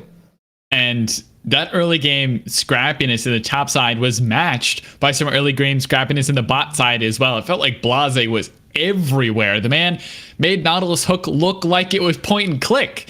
Every single one he was throwing was landing, whether it was on Chaser's Thresh to try to just lock down and get a good trade, or whether it was on Array or the junglers who were coming down, like the double TPs we saw down there. Everything was on lock in the bot lane, and I'm excited to get a little bit of a deeper look as we go into our toe-to-toe segment here. I think we're going to get a little bit of a deeper look at that support player and Rio, who we thought was going to be able to really push the boundaries of this game. And here we go. You can see Blase for Gamers for God versus some of the stats from Rio from New Age Frost. Yeah, that is an interesting one. Blase's KDA there almost as good as Rio's. That stuff, it's pretty solid there coming in from the support. Of course, the gold not going to look very much in the favor of a support, nor is the damage, of course. But important stats that we can really compare there. Your KDAs, because the assists do matter. And Blase in 20 kills in that game for his team was really all over the map and was just laser locked with those hooks. You can see his KP also 73%. So again, Gamers for God showing the trend where they draft strong team fighting comps, they get their members involved together as they go to objectives, and that is how they win out on their fights. That's how they win out on this game, and that is going to continue, I would imagine, to be a trend for them. It was in Shark Tank, it was here in Game 2. I imagine we'll see a similar team fighting draft in Game 3, and we'll need to see a little more efficiency, I would say, from New Age. There were options, like RMC was saying, if you can find a way to get out at a 1-3-1, you know, if you go a specific build on Victor where you go more of the kind of break turrets build with the Lich Bane. You can even do Cosmic Drive for some extra move speed. I think there was a 1-3-1 available for them there with a very safe farming Varus in the hands of Array, but they never quite figured out how to take Potato's advantage and really turn it into things. They got up to 3 Drakes, but it took them too long. And once the composition came online for Gamers for God, they executed it the way they needed to. Couple of fights here and there, a little bit too saucy, I would say. But at the end of the day, they did what was required, and they do execute enough to win out on the game. So I don't know if we'll see necessarily full sort of scale draft adaptations for New Age. I think they won't be altogether disappointed with the way the early game went, particularly Potato, of course. I just think they need to find a way to really push that lead in a faster manner, kill more turrets, get more map control, and really guarantee that soul before things start to fall apart. Yeah, and you're absolutely right. Even though that early game went their way, they were still the team that had to contest Baron in a 3v5 after Array and Chaser got picked off. They were still the team after they somehow managed to get enough members off the map, leaving, I believe, only Josh up with one more member after that 3v5 attempt. They were the ones that had to bring their Volibear over the wall and steal the Baron, excuse me. They were the ones who had to contest Dragon late. Once again, I mean, it just feels like Gamers for God were one step ahead at every time. And for a team that's relatively new, a team that's coming into Heavy League with big question marks about their expectations, they're performing and they're setting up critically for objectives, which we talked about, of course, all throughout the desk earlier today. That means, though, it is time for Game 3. Similar situation here. Morgana's going to be taken away, though. New Age Frost don't want to let that one through, but Diana and Shen, Yasuo, all bans. We fully expect to see that Yasuo not going to be able to go to Rio. The question is, what does he get? Is it an early game champion like the Lucian, or is it a late game scaler like Victor? That, to me, honestly, is not only the indicator for where this team goes throughout their play style for Game 3, but honestly, it might be an indicator of a win or loss. Yeah, I do agree with you. I would like to see just more agency on Rio's champion here. You know, Victor is a champion who's very strong. He's good in team fights, but at the end of the day, the agency on the champion for the first 20 minutes is very low, right? You need to stay at range. You need to poke. You need to sort of play fights in sort of the proper or kind of safer manner. And I think your agency really comes much later on. By the time later on was in that game, you know, everyone else didn't have any agency. So I want to see him on something that can really make a difference in the skirmishes, can make a difference in sort of the early to mid game, and really help New Age close it out as the drafts do come in here. It is that Diana taken away again. Morgana off the table here for New Age. So they don't want to see them back on that one. The Tristana also taken away. They get their Udyr, but they will lose the Renekton for it once again. And I tell you what, man, Solo was an absolute hero on that in game number 2. So a little surprised they let that one back in. And oh my God. Okay. You thought the Morgana did a lot of damage on those ganks in mid lane? This one's gonna hurt like double the pain here. That is a classic bread and butter duo. I'm sure everyone has felt this pain before. You get point click stun, there comes the spear, bada bing, bada boom. Half your health bar is gone, if not the entirety of it. No. Age Frost, thinking about playing the Lucian. No. DJ and I advise you against this. Don't do this. You die. Don't do this. They did it. Maybe he thinks he can outplay, right? If you never get point and click stunned, there's a chance that you can dodge. I don't know. Flash is a deadly weapon, man. That's gonna hurt. I don't know. What do you mean you never get point and click stun? Point and click stun. That's literally like. I mean, you got range. You like no. This could be very, very rough. Now, this Renekton could still go into the top side, of course. This could be Potato's problem, but I do have a severe issue with picking Lucian into Renekton Nidalee. You could pick Lucian into Renekton and try to dominate the lane. This feels like a rough one for me because this is clearly just set up to kill people under turrets, and you are the squishiest human being ever as a Lucian. Like, you're just going to die. I mean, you're just going to die if this is mid lane. It's a point and click stun. You flash W, you kill him. Once Stridebreaker comes in, you flash Stridebreaker. Like, you can't get out of this. Like, you can't get out of this chain. If this is played right by Gamers for God, I'm convinced Rio dies 5 times in the opening 22 minutes. I definitely agree that this is not looking great. And with the Kai'Sa lock-in, it definitely has to be going into a solo lane. But of course, Renekton is always going to go into a solo lane, so he's just going to match wherever this Lucian is. I will say that if you time everything perfectly, you play your spacing pixel perfect, Lucian can outplay. There is a possibility where you predict their flash or you flash react within an instant, so they can't get the W off, or even if you get stunned, you're too far away, so the spear combination, everything doesn't work out perfectly. With a Malphite lock-in as well, your job is just so difficult. It feels like you're drafting against ease of execution and against, this late game scaling identity where you can just sit back, play passive, and win. You can't do that on Lucian. And now you have to go face first into Renekton, into an Nidalee, into a Malphite with that short range AD carry. New Age Frost certainly making it hard on themselves here. We get into the second phase of ban. Sivir, Lulu taken away, Kayle and Sylas all off the board, but I'm worried, DJ. I don't feel like it was maybe game 1 or even game 2 jitters. It may just be, I don't know. There's a lot of things that have question marks in my mind now. Yeah, we'll have to see what the rest of the draft is here. I can see what New Age is going for. Certainly in the earliest levels, Lucian should have prio, unless, of course, the level 3 gank comes in here, which could be a possibility. But you will push that lane, right? Up until the point at which Stridebreaker is in. And if you are ahead, of course, you're going to be in a very strong position. They also have 280 carries already drafted for themselves. They've also taken Kai'Sa away from Josh, who did excel on that champion in the last game. So I do like at least the skirmishing setup here so far for New Age. Kai'Sa can just come over the top on the stun. Okay. A Vladimir in here that's likely going to be in the top lane. You could put it mid and put Lucian top, of course, and I do believe that Lucian is something that Potato can play, so we'll have to see what this is. If it is a Vladimir, I'm a little concerned that you don't give Rio, again, a whole lot of agency in the early game, but if it is a Vladimir on the top side, I think it should be just fine into Malphite. It's pretty much a free lane, and you can just scale up for late game, so New Age going to round it out with the Thresh. That will be Chasers once again. So clearly Gamers for God not too worried about it, despite his excellence on the champion. And I kind of like the skirmishing here. The team fighting's okay. We'll see what Gamers for God round out with here. Jhin for more long range. Galio for Blase. That is a favorite of his. Decent amount of comfort coming out here. And yeah, They're sacrificing the lane matchup here for the Galio.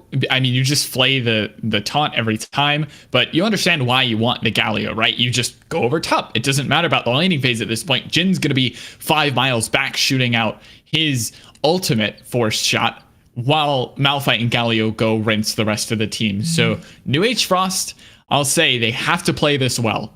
They have to outplay. There's no, easy win button, at least until Vladimir gets 3 items. And then maybe you can think about one-shotting a member or 2. But New Age Frost, they have to win their lanes again. They have to find advantages because Gamers for God have won this team fight draft. If you're looking for full-on 5v5s, it doesn't get much easier than this composition. Yeah, I think their composition last game was a little easier for 5v5, but I still think it's easier than New Age's. You drafted the Kai'Sa into a team without a whole lot of CC. I think Udyr stun, probably the only thing you have going for you, if I'm not mistaken here in this composition.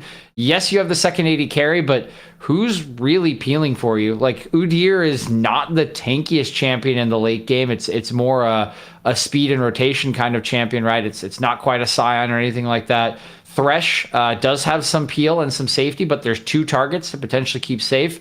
And you can't follow up on Vladimir engage, right? Like, yes, Vlad can go into the enemy uncontested, but you can't dive in on top of him with Kai'Sa. There's no CC there. You don't get a proc of your passive. So it does feel a little weird in terms of 5v5 team fight here for New Age Frost, whereas, yes, it's a Nidalee this time around, not as much of a team fighter as last game, but, Malphite, Renekton, pretty easy. You get the you get the curtain call over the top from Jin. You get Galio on top of Renekton. It seems a lot easier to play the 5v5s, and we do see the Vladimir going top and this Lucian going mid, and yeah, I mean, I gotta say, Rio's going to have to play so well. Yeah. He's going to have to play so well, Necrox, because I feel like the entirety of this composition from New Age depends on them getting ahead and getting into a 1-3-1 where they can't answer Vladimir, where they can't answer Lucian, and then you really can just tear them apart on the map. But honestly,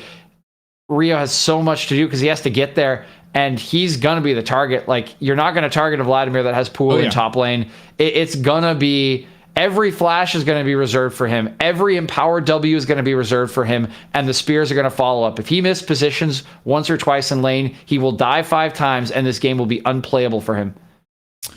And again, Lucian isn't one of those champions that you can afford to go down. Rio, he was winning on a matchup that we didn't expect him to win earlier on. Yes, you can get the Ras in the early levels, but stayed alive critically on the Victor. Lucian has a little bit less safety. You've got a dash this time, but you don't have gravity well. You don't have extra bits of movement speed here and there. Yes, you have the W movement speed that you can proc, but it's nothing like a Victor who can peel for himself. So Rio, all eyes are on you this time, but Dumpstered has a very easy game plan and very easy pathing sit out. You basically ignore top lane. You let that happen as so be it. If Potato is super far extended up and you're level 6, maybe you can make a play up there with the Malphite ulti, but really you're headed mid, you're headed bot lane. Blase is going to move around. He's going to leave Josh to solo farm in this lane once again. He's going to help these mid lane efforts as well. He's going to help control this bot side river, and New Age Frost need to outplay. The distinct lack of a front line here is something that you have to keep an eye on, because whoever Saucy wants to go on with that Malphite ult is probably just dead within half a second. Yeah, and again, that is extra setup for Nidalee, right, in the later stage of the game. I completely agree with you that Dumpstered's pathing should be to mid, it should be to bot. There's a lot of gank setup for him in the early game, which is what Nidalee needs, really, right? Setup is so good on Nidalee, it makes her a much more effective champion, and you'll have a little bit extra of that when this Malphite ult is up at level 6. Obviously, you don't really want to go onto Potato, but everyone else, fair game here. You hop onto Array, you hop onto Rio, you make their life very, very difficult, along with Solo, once again, who was absolutely monstrous on this Renekton in game number 1, despite being in a range versus melee matchup in mid lane. I expect him to be able to play that one out again this time, and he does, and he will definitely have the help of his junglers. So I have to say it, I really like what Gamers of God have done here. I think New Age has made this very, very hard on themselves, and I really think it is going to require a Herculean effort here from Rio, from Potato in the later stage of the game to win out on this one.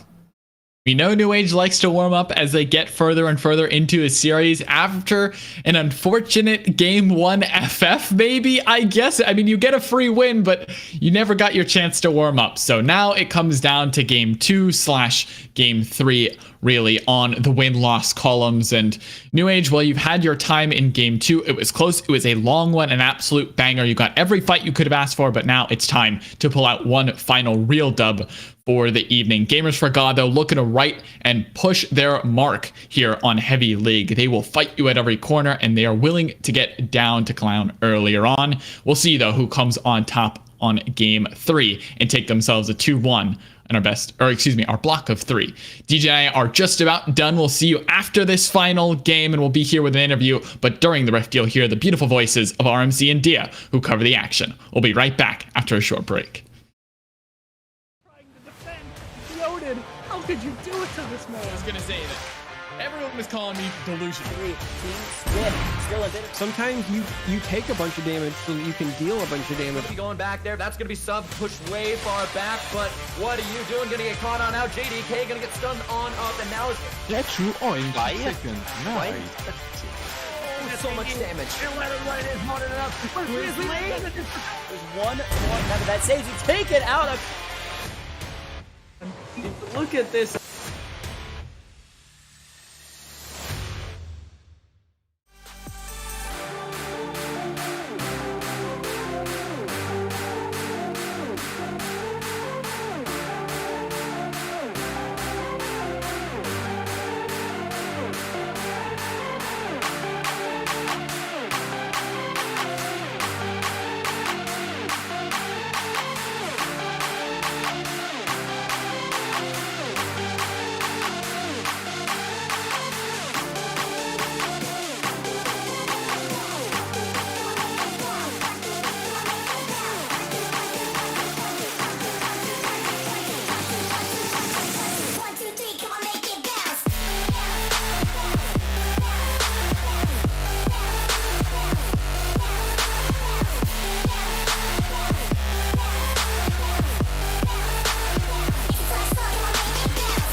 All right, welcome back, ladies and gentlemen. We are getting into game 2 here. RMC, if game 1 was any indicator, this time I'm looking for a level 1 as well, because that got the game off to a great start for Gamers for God, and this time the analyst desk said it well, that this is another great composition from them, and I would say even better than their game 1 plan, or game 2, I guess.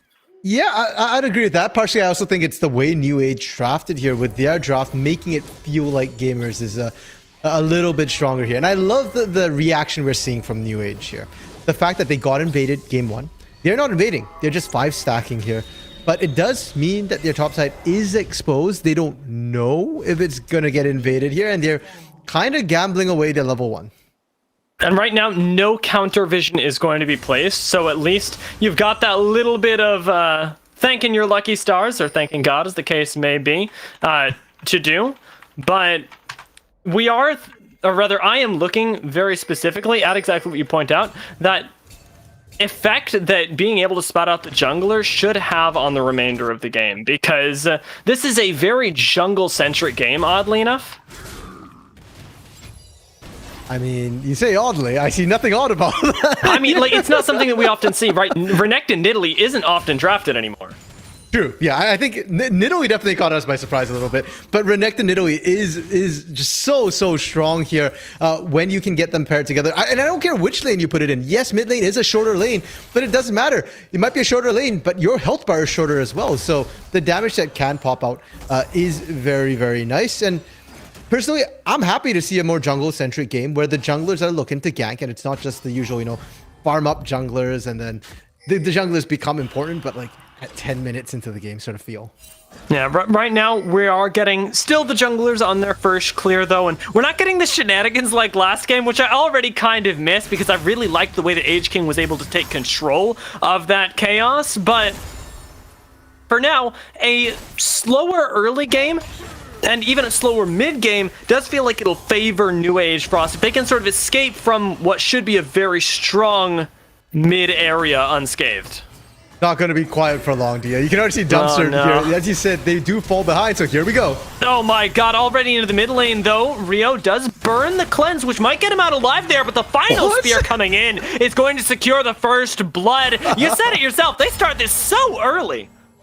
And it's, DJ as a Necrox are talking about that spear, you got to be careful about that spear, but it's not the first spear only that you got to watch out. There's multiple spears. Array roaming up with Chaser here. That is a really good cleanup kill as well, shutting down Dumpster right after he got a kill. It doesn't solve the problem with the Nidalee, but it gives you a new problem as Gamers for God that you have to address on top of wanting to get your Nidalee ahead.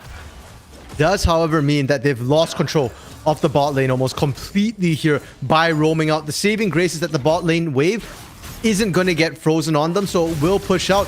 But if I was Dumpster, I'd want revenge back in that bot lane here. Go down and take advantage of the fact that your bot lane's in control. And remember, you have Blase here as well. He might not be on the Nautilus, but that guy is going to engage for you, and there's no vision to spot out Dumpsters as he goes in here. Blase is going to flash for the taunt here, forces at least one, but Array doesn't have his, and it's going to have to be the final lantern that doesn't quite get it. I was hoping that Dark Passage would be able to save him. Unfortunately for him, it's not so. Hoping and praying, Dia? Wrong team. It's Gamers for God who've got everything going their way here. Their prayers are answered, and that's exactly what we wanted to see here in the bot side.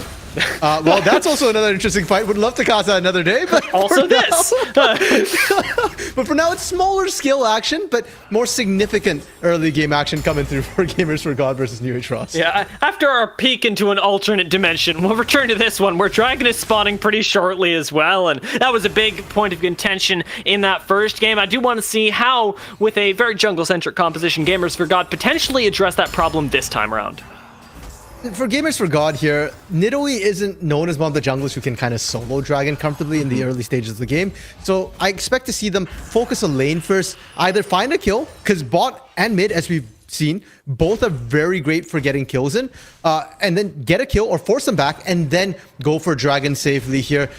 Ideally, you'd also want to try and catch Age King out, because Udyr is really scary, and I just cannot help but remember that game 2, Baron steal by Age King.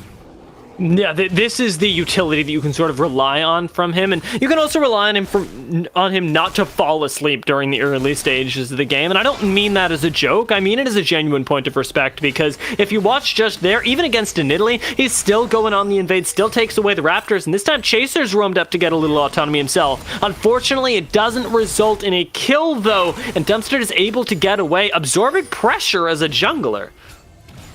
Yeah, I kind of like the roams that we're seeing coming out of Chaser and Array here. Yes, the first one did cost them, but Array is able to play very, very safely on this Kai'Sa right now, up CS despite the 1v2 situation, and obviously Chaser not hurting the bot lane pressure at all whatsoever. Now, Dragon, potentially doable here. Rio did want to base there, pardon me, and I think that the minions actually did catch him out, and that was the trigger for that Dragon call. And as it goes down, it's going to be just the first one here. Chaser lands a hook to delay the inevitable, as the Ocean Drake is going to give you some nice stats for the laning phase, especially helping out Saucy up here.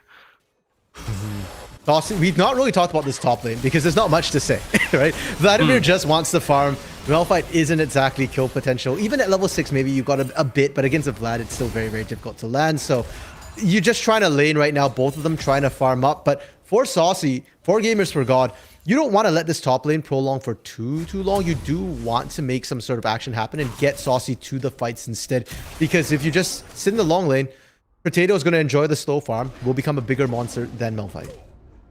And something that I think is a really nice way of being able to address these sorts of problems is a way that Gamers for God can already play to at this point, is by putting people and attention into the bot lane a lot like they did in game 2, and getting that snowballing so that you can take the turret, move it up to the top side, and start dictating where the top laners have to be on the map. That's a great way to take away autonomy that isn't ganks, because ganks realistically on a Vladimir are going to be very difficult to pull off.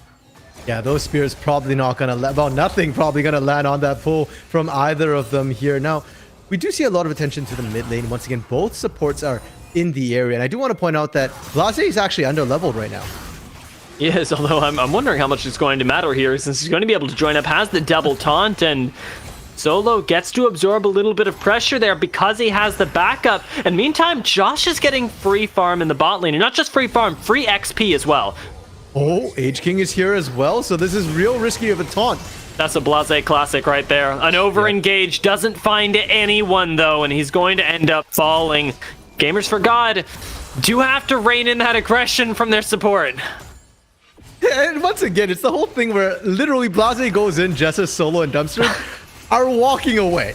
And Justice punches a one-way ticket. You go in, you do not come back out, so you need your homies at your back there. It is unfortunate for Blase, but thankfully it's not going to affect anybody else too much here. Rio gets a kill, but Solo was already struggling in the 1v1 here, and if Dumpster shows up, that one kill isn't going to change anything in the 2v1. I tell you what, it could be the really big strat where you just run it into mid lane and hope that works. Remember we talked about ganking topside though, because that's a conversation that I very much recall, and I recall saying that it wouldn't really work out. Spear's going to go wide, but still ends up working out there. 3 people is going to be enough. We were talking about a jungle gank going up there. They did not just send their jungler, they sent Solo up there as well. They were really piling it on, and yet another peek into an alternate dimension. I love it. Like, I know that on the back end of this, our producer is tripping out too. He's like, "What is happening with this Baron replay?" Right now, though, I think it's fair that we replay it in our heads, because we did bring 3 people all the way up there, and something that we didn't get the chance to touch on too much is that this time it is punished by New Age Frost. Last time in Game 2, we saw a lot of Gamers for God roaming and not being punished at all. This time, Rio at least gets some free farm, and H-King considers a gank into the bot lane. And with 3 people, this dive a little risky. Rio was down there. If they had 4, they could pull the dive. So really well played from Joshi and Blase to know exactly when to walk back on the turret. And with that vision onto H-King there, they're going to be able to pick up the Herald here, which is not only great for plates, but also for this Nyx Dragon coming up in 1 minute. We've seen it time and time again. You drop in mid, you use that pressure, and you usually get 1 charge off while you also get the dragon in your pocket. Solo's doing it again, by the way. He walks over to that Rift Herald, gives over farm in the mid lane to get Dumpstered ahead, and it feels almost like that funnel comp of old. Not because he's giving his farm over to Nidalee, but because he's using the farm leads and the advantage that Nidalee gets him to transition back into Nidalee pressure. It's just charitable donations everywhere, and it's playing to exactly what Gamers for God's win conditions were in the draft here, but in a way that many teams would be afraid to do. Oh, but there is a cost to all of this. In game 1, we lauded Gamers for God for not falling behind in their lanes while making all these objective plays. Here in game 3, it's not the case. They are starting to fall behind. There is a clear lead in every single lane right now. Even in the jungle, H-King is actually up in farm here. And that is not what you want to see, because the scaling for Gamers for God is not as good as the scaling from New Age Frost here. Yes, they have the engage. Yes, they've got the team fight, but scaling matters as well, because if they're far ahead enough, if they're just stronger, you can engage all you want. They'll be right there waiting for you. And 2,000 gold lead right now for New Age Frost already shows the fruits of their labor. Gamers for God, though, looking to harvest a little bit more around this dragon. Just off composition alone, are going to try and secure this. H-King, I don't think will go for the steal, since it is just the singular Cloud Drake, but it should be noted that he's in the area here. At the very least, New Age Frost considered going for this play.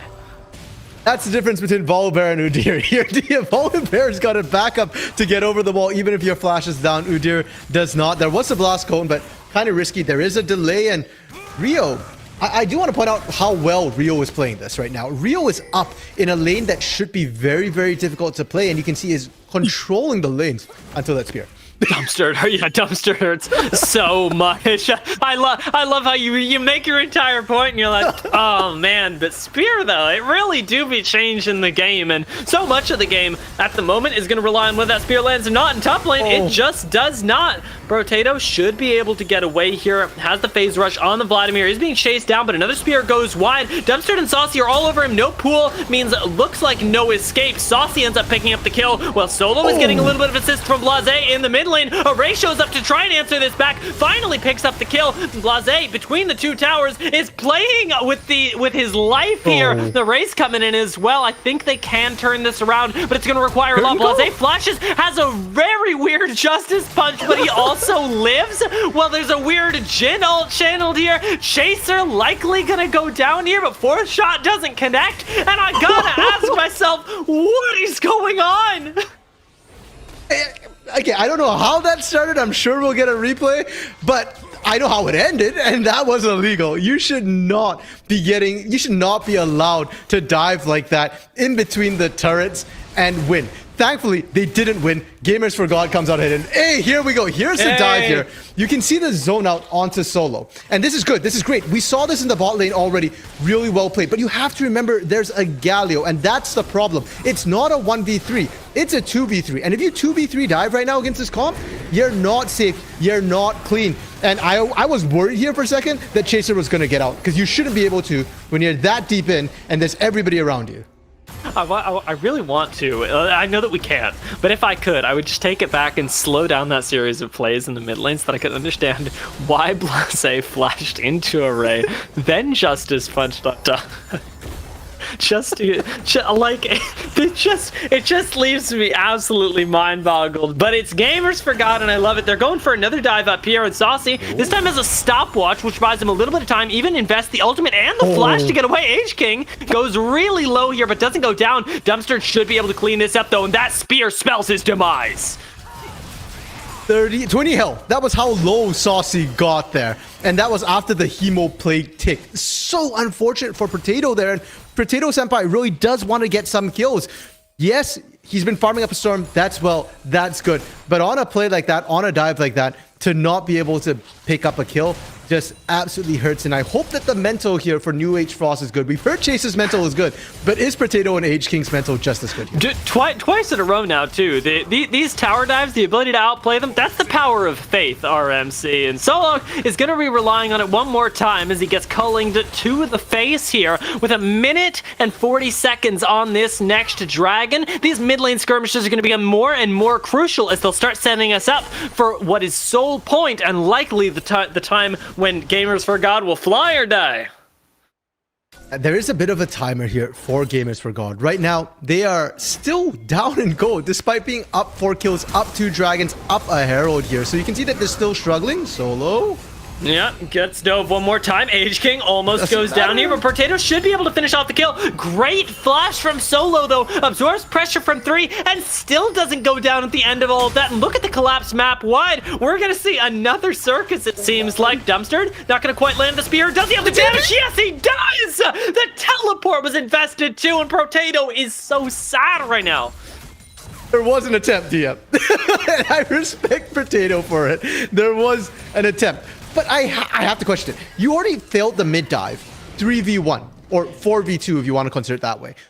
This time, everybody's peeling off. What was the call that Potato still wanted to go in? And you can see that the collapse comes through. If everybody's mid, there's no pressure on the side lanes to contain that Jhin, contain that Galio.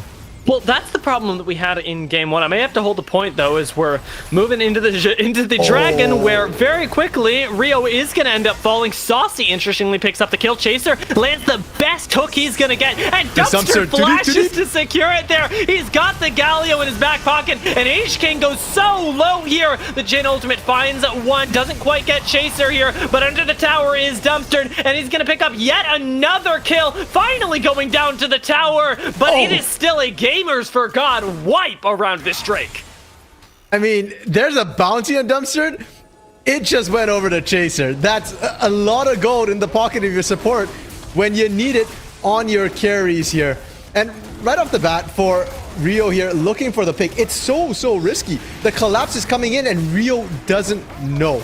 And I honestly thought he was dead right. I didn't think he was going to get over the wall. Does barely manage to do that. Doesn't even matter though. This, I think it was Seismic Shard which ended up picking that one up. And after that, like this, anything after that was just gratuitous at that point. He died with Flash and Cleanse Up too, which is just absolutely tragic. And this is sorry, to return to the point that I do think is really important. So I'm going to do the terrible play-by-play thing and pull it all the way back to a color point that I want to do.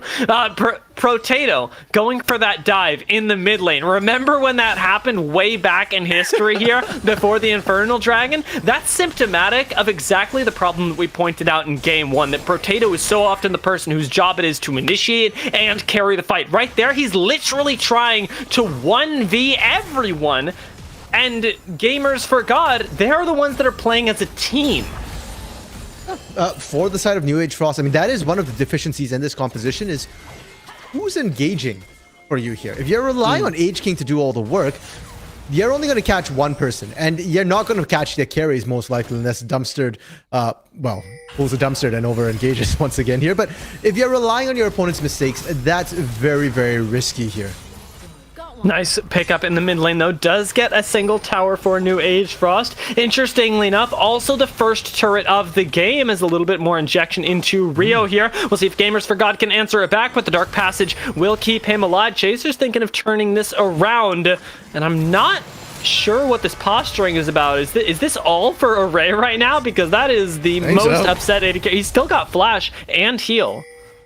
Burning absolutely everything. And look at Saucy. Saucy teleports into what a disaster. And Array still likely is going to get out there. Has the Dark Passage. Dumpster is jumping on Age King in the backfield. Misses the spear and may have just overextended. It's a big problem here. He's got the backup with the Galio to survive. As Blase comes in, they're going to focus down. Array gets a double kill for Dumpster. The damage is just too much.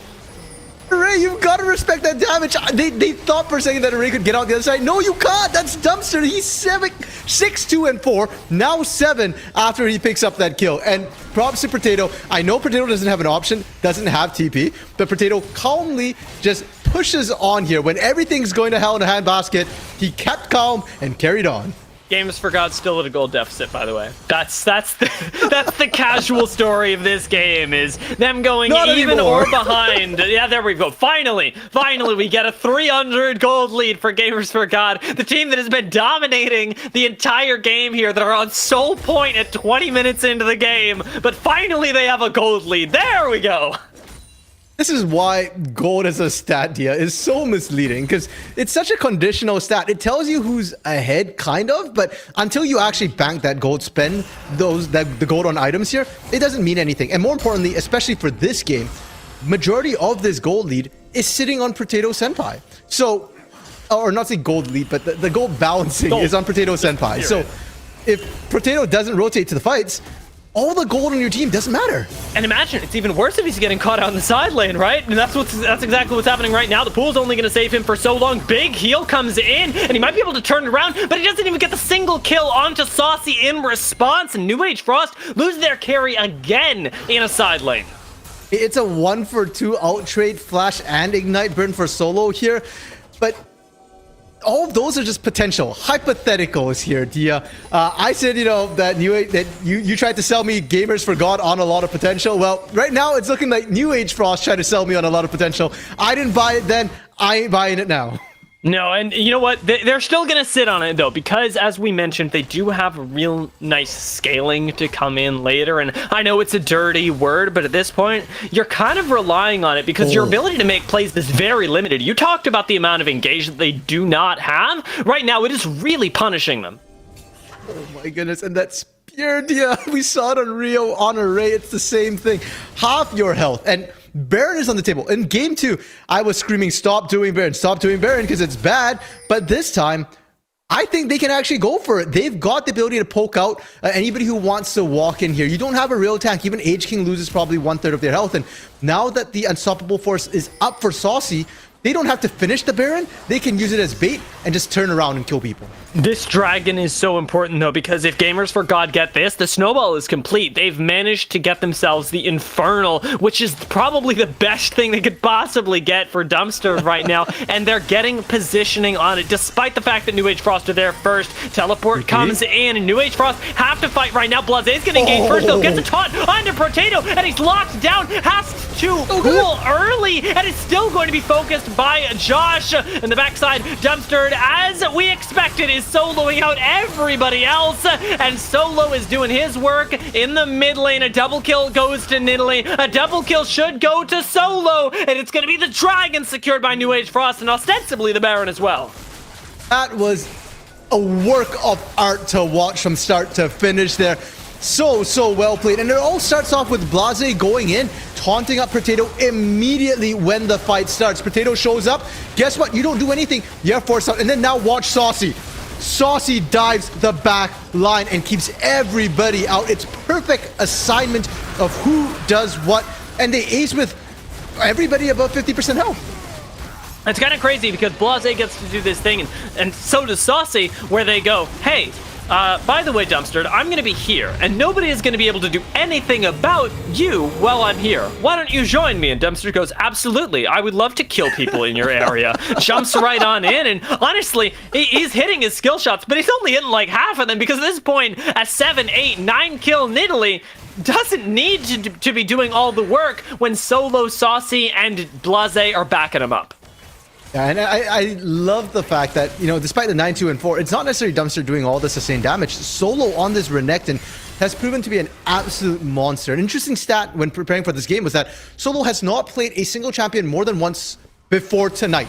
7 games, 7 unique champions. Tonight... Oh my god! Oh my god! It even looks like the lantern is for Dumpster there, because you can't imagine that Illusion would survive that long. Burns the Zanya's onto the tower here, and he's going to be able to get away after all of that, giving another kill to his AD carry, and the Curtain Call gets channeled after that. God, it is just cyberbullying at this point.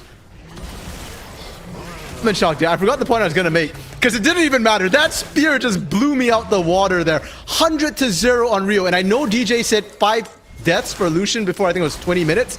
We're almost there, and while it might be a little bit late, I have no doubt if another spear lands, Dempster makes that up 5 minutes later. Yeah, we're going to see them be rolling in quick and fast here if New Age Frost can't find a way very quickly to amend what has been going on this entire game. The problem is that even though Lucian didn't die 5 times, look who did.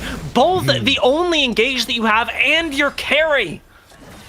Yeah, I mean, those are tankier members here against that Nidalee spear, against some of that Jhin poke. Not there. Now, with Baron, they're just shoving this. They already took 1 hit. They can easily take this. And Potato and H-King have to be careful. If they are around when the turret goes down, they're dead. Oh, this is interesting though. Unstoppable Force was invested backwards, and so was Blaze's ultimate. Oh. Solo's going to go down in the front line, and it's the best team fight that New Age Frost have gotten all game, but they can't follow it up through these Baron minions, through the spears. Potato is on the flanks trying to make it happen. Gamers for God are going to give that one up for lost here.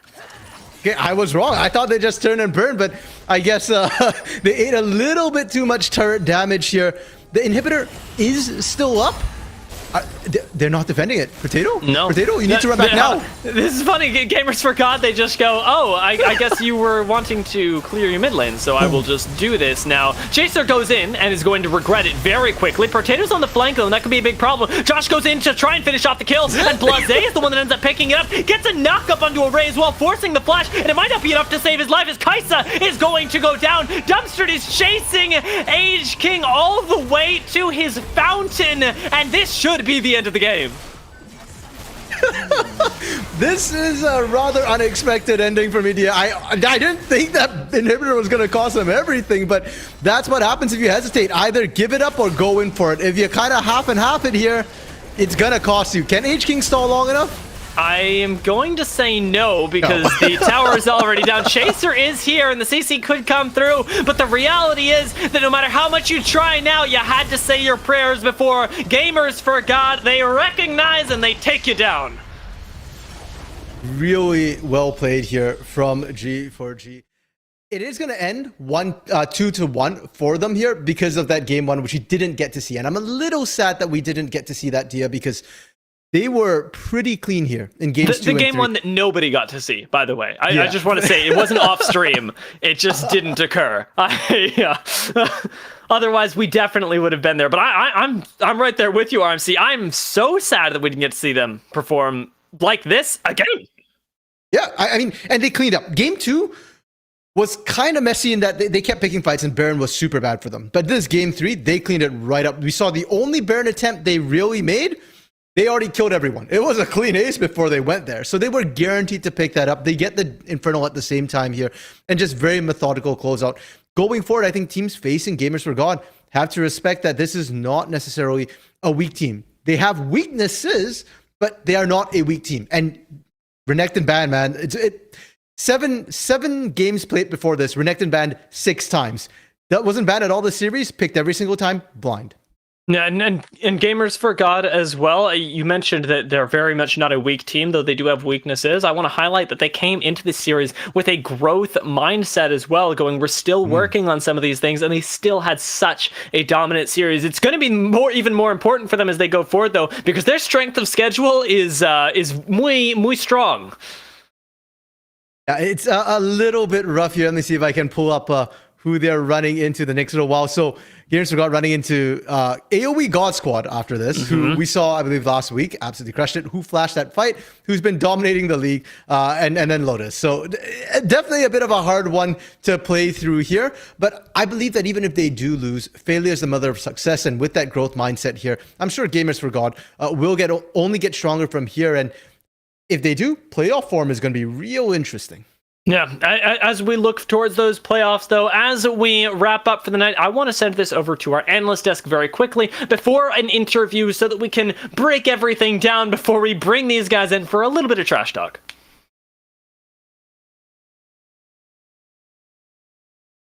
Welcome back, everyone, and welcome, DJ. He looks real happy about what he had to say earlier on, man. The Croc feels good, and Solo C has to be out of his mind happy with how he played in that series. Welcome back, DJ. You can finally hear me. I was just talking about Solo C's performance, and yeah, the Renekton Italy, strong as ever. Don't worry, I can hear you there. Just I believe you're muted, DJ. I'm not sure if I'm probably sure they can hear you, but I can't hear you. So it's a little bit of a difference. I am muted. I did have the headphones in my hands, so I could hear you. But okay, I'll take this ridiculous glasses off now. But I had to make the points. The points that Renekton Italy is really good into squishy champions that can't escape a flash of power W, and Solo does it again here for Gamers for God. Absolutely massive on the champion in the game. Dumpstered was huge as well this time around, just completely dominating the mid-jungle duo. Yeah. Yes, the Lucian didn't die 5 times before 22 minutes. The jungler did, and Lucian died 4. So beautiful performance from them. Great draft, great execution, and Gamers for God here really show me a lot after forfeiting game 1. They come back and take 2 straight games in pretty strong fashion, and even stronger in game 3. Really like what I saw from them today, and I do think they've announced themselves a bit to the league tonight. Certainly, and well, for New Age, sorry to see you go in the way that you did. Maybe game 1 needed to be the warm-up, but it didn't get any better as the series went out. Again, some really big question marks about the draft and where Rio is headed on the Lucian into the matchup in particular. But yeah, that one's just going to be tough to execute every single day of the week. But my eyes and my thoughts are all on Gamers for God. They are an aggressive team. They're new. They like to fight. They like to get into these really early skirmishy comps that Renekton has been a staple that we've seen so far for Solo C. And I think that unless you're willing to throw down a couple really strange bans and let them get some priority picks, Gamers for God have a very tricky matchup against a lot of these heavier teams that are coming their way. Yeah, I think they really will. I think there's going to be a lot that these teams need to respect from Gamers for God here. Solo on this Renekton, or potentially really any melee, they'll have to respect. Now, you mentioned, I think RMC did, that he's played a lot of different champions already. So maybe Gamers for God's finally starting to figure out their style. But regardless of what it is, they looked a threat tonight. There were some messy moments in game number 2 for sure, despite the good draft. But I think they knew the whole time that their draft was winning, right? They had a good team fight. All they needed to do was stop Soul from coming through, not let Potato get ridiculously far ahead after a couple of early solo kills, and they did enough. They did what they needed to do. Game 2, they identified the win condition really, really well. Again, it sort of presented itself to them, of course, which was just, kill mid-jungle over and over again, but they executed it really, really well. Blase, despite getting caught out once, looked good on the follow-ups. Their AD carry was solid. Like, very nice team play in game number 2, a clean performance. And again, for a team that is new to the league, that is new roster in total, this looked like a very good performance, a very encouraging performance, and one that will garner respect out of every other team that has to play them still. We won't talk about some of those spears that we noticed there dumpstered in that mid game, but I mean, when you're that fed, you don't even need to land the spear. The kills just come on and flying through. Any final thoughts, DJ, before we send it back to our casters for the interview and to wrap it up for the evening? Big congrats again to Gamers for God. I think it takes a lot of mental fortitude to come back after the forfeit, to kind of have all those things happen and still make it out with a 2-1 here. And again, a very convincing performance in game 2. So very excited to see what this team can do throughout the rest of the season. And keep your eyes on Solo, man. Those were Solo and Dumpster. That's a good 2v2 jungle right there, and they could get some other heads to roll across the league. We got the Spearmaster in the call now, so we're going to quickly reward the faithful as they grab a 2-1 victory over the likes of New Age Frost. We have an interview set up with Dumpstered himself. Dia and RMC, take it away. Thank you so much, Necrox and DJ. And Dumpstered, I know that I can't see you, but I want to welcome you to the broadcast once again. Your second appearance in one day. I think that's already some sort of record. I think it might be, yeah. We don't get this too often. We don't get series like that too often. Starting off with an FF, it was the most odd of ways to start our evening. I want to know, after that first game technical loss, how did you guys end up recovering and going into the second game of the night in such dominant fashion? We just treated it like it was the first game. We just put that in the past. We can't control everything that happens in real life, so we just try to put that behind us and focus on winning essentially the first game. That's what we treated as game 1 for us. So we didn't even think about losing one game. We just thought it was 0-0 and focused up. Sounds like a bit of a risky proposition, considering that we were told apparently Gamers for God needs a 1-game warm-up, or was that New Age Frost? That was New Age Frost. Oh, okay. Gamers for God, they're on all the time. We perform. Okay. Excellent there. Now, we mentioned that forfeit in game 1, but I'm not sure if it was properly communicated here. So I want to give you a chance, Dumpstered, here to explain, and make sure there's some stories heard about what happened with that game 1 forfeit. Our mid laner just he said he could get off early for work, and he did, but then he forgot his keys to his apartment at work, so he had to go back, which is 10 minutes each way. So he ended up being like 30 minutes late or whatever. But he should have been on time. But yeah, just unfortunate that he forgot to get his keys. Yeah. That is indeed unfortunate. Paddling issues. Good thing he's not the jungler. Well, speaking of Solo as the mid laner, though, I noticed that Solo hadn't repeated a champion until tonight. And then tonight, Renekton doesn't get banned. We get Renekton only pretty much tonight. What was the team's reaction when it wasn't banned? Like, were you guys happy about it? Or was it just kind of Renekton's just good into this sort of thing? We were surprised that they didn't ban it. We thought they would. But they seemed like they wanted Lucian as the counter, which is a good counter to Renekton, right? Like, but we expected that. And we just trusted Solo to be able to play the matchup, because he knows that if he gets even a little bit of a lead on Lucian, it doesn't really matter if he loses early game, which you saw what happened. Like, he went even and then he just took over the game. Lucian wasn't able to do very much compared to him on the map. So we were aware of the risk of like them counterpicking with Lucian, but we didn't really mind. Fair enough, yeah, and I think definitely that Nidalee play was slick into the mid lane, definitely did punish exactly as we were concerned about. And now for you, Dumpster, you two seem to be the highlights of these games here, the mid-jungle synergy. But game 2, Baron, you guys tried to start it, 3-4 times before you finally actually got onto it, and then you lost it to Age King. Yeah. What was like the team's comms at that point? Did you get flamed? Did you turn into a flaming dumpster at that point? No, I called that it was a 50-50 and we needed to stop it. It's something we're going to work on for sure. It's something we talked about after the game where we need to, let them get baited in essentially and then, kill the jungler and not let him steal. So it's something we talked about. I called that it was a 50-50 and we just still took it. So, I mean, it was kind of expected, but, it happens sometimes. You can't win them all. Yeah, for sure. I mean, even after you lost the Baron, you guys definitely looked like you were still in control.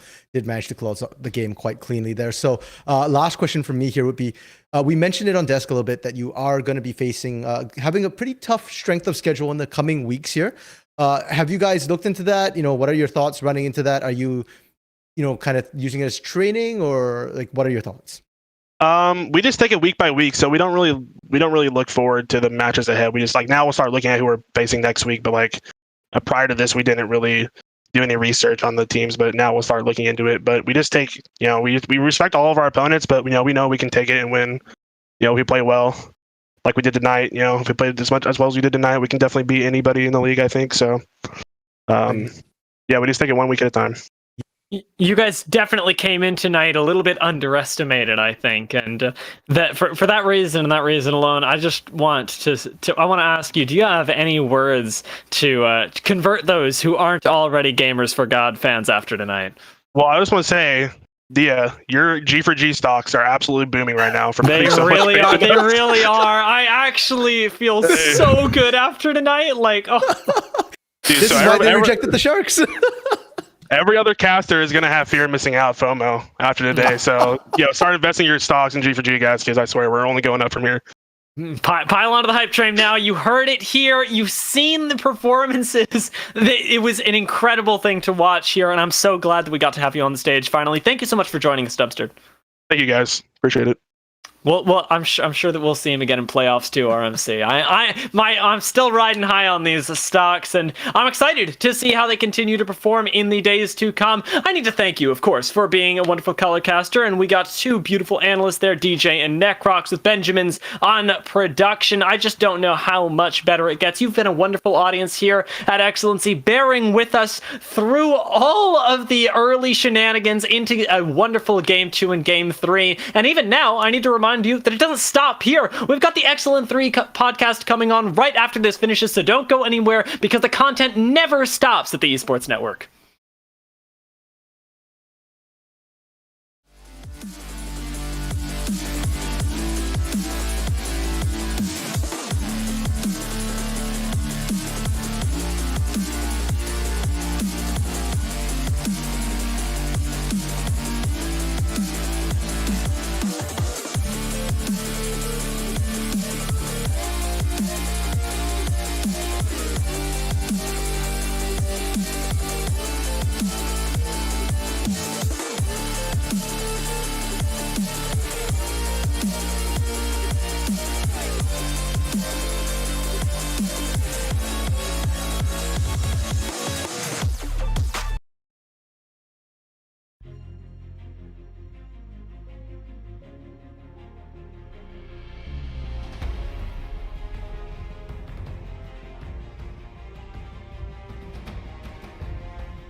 excited. So excited. Good afternoon, good evening, and good morning to wherever in the world you guys are. My name is Morpheus Majidi. Welcome to the Excellent 3 podcast.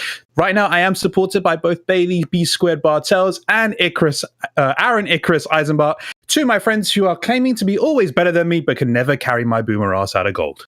How are you guys doing tonight? Too heavy. Too heavy. Too heavy is what it is. My brain only works half the time I play this game, so that's way better than I can pull off. Jeez. Explains a few things game out of me. I want to say a massive shout out to the Excellency crew for the entire cast. You guys did a smashing job as always. Please continue to follow the boys, follow the leagues. This is something we're really excited to grow. We're really looking to grow Excellency as big as we can this year. This is going to be a massive year for all of us here at the organization. Well, gents, MSI is done. Summer's around the corner. Mm-hmm. NA is, let's just say not in the picture really anymore. Yeah, Kablooey was a real one. My what's it called? My predictions went right down the toilet. I'll tell you that much. Mine went well. Yours were a wee bit better than mine.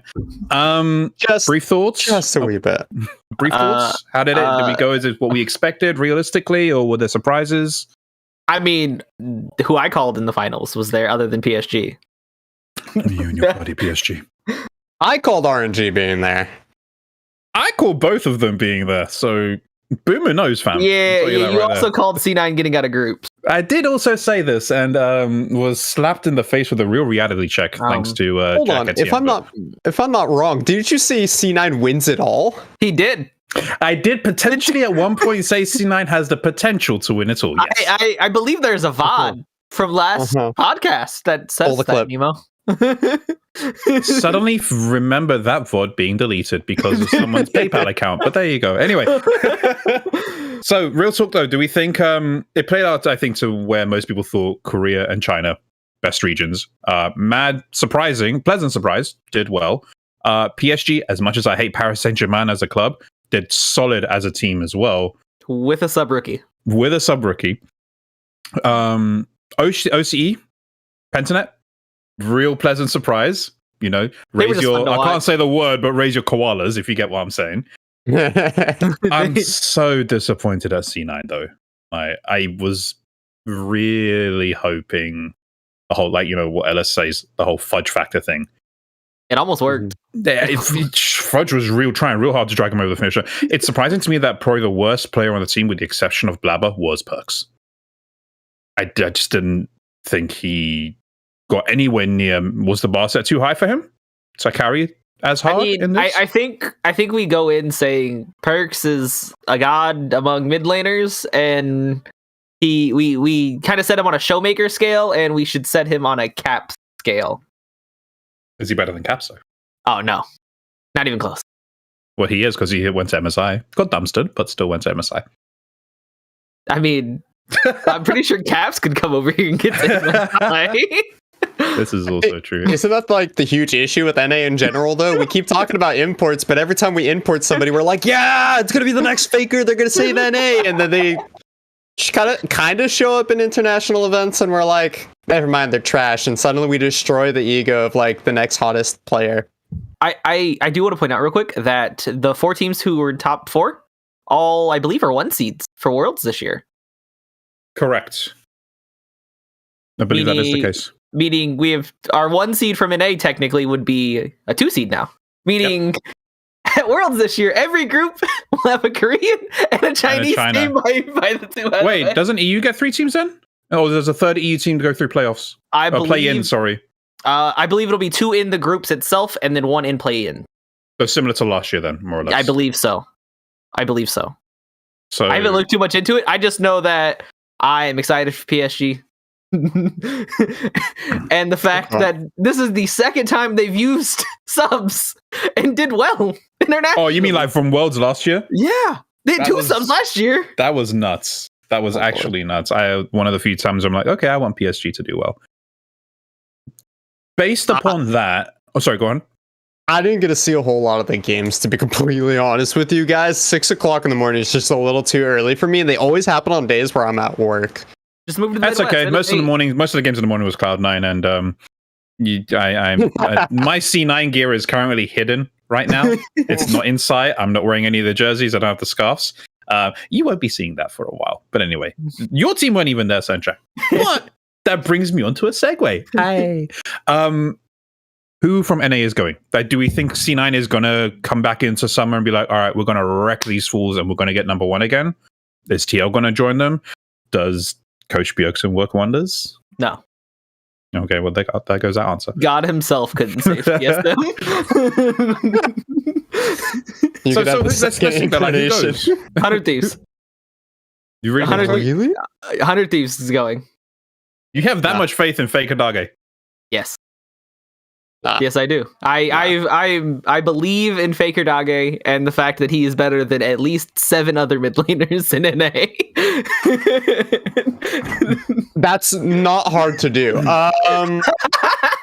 Yeah, this is true. Actually, let's be honest. I mean, I'm looking through like the potential rosters right now. We got Pobelter in there. No offense to him, but he's been around since season 2, and I think that he's just kind of one of those players that's collecting a paycheck.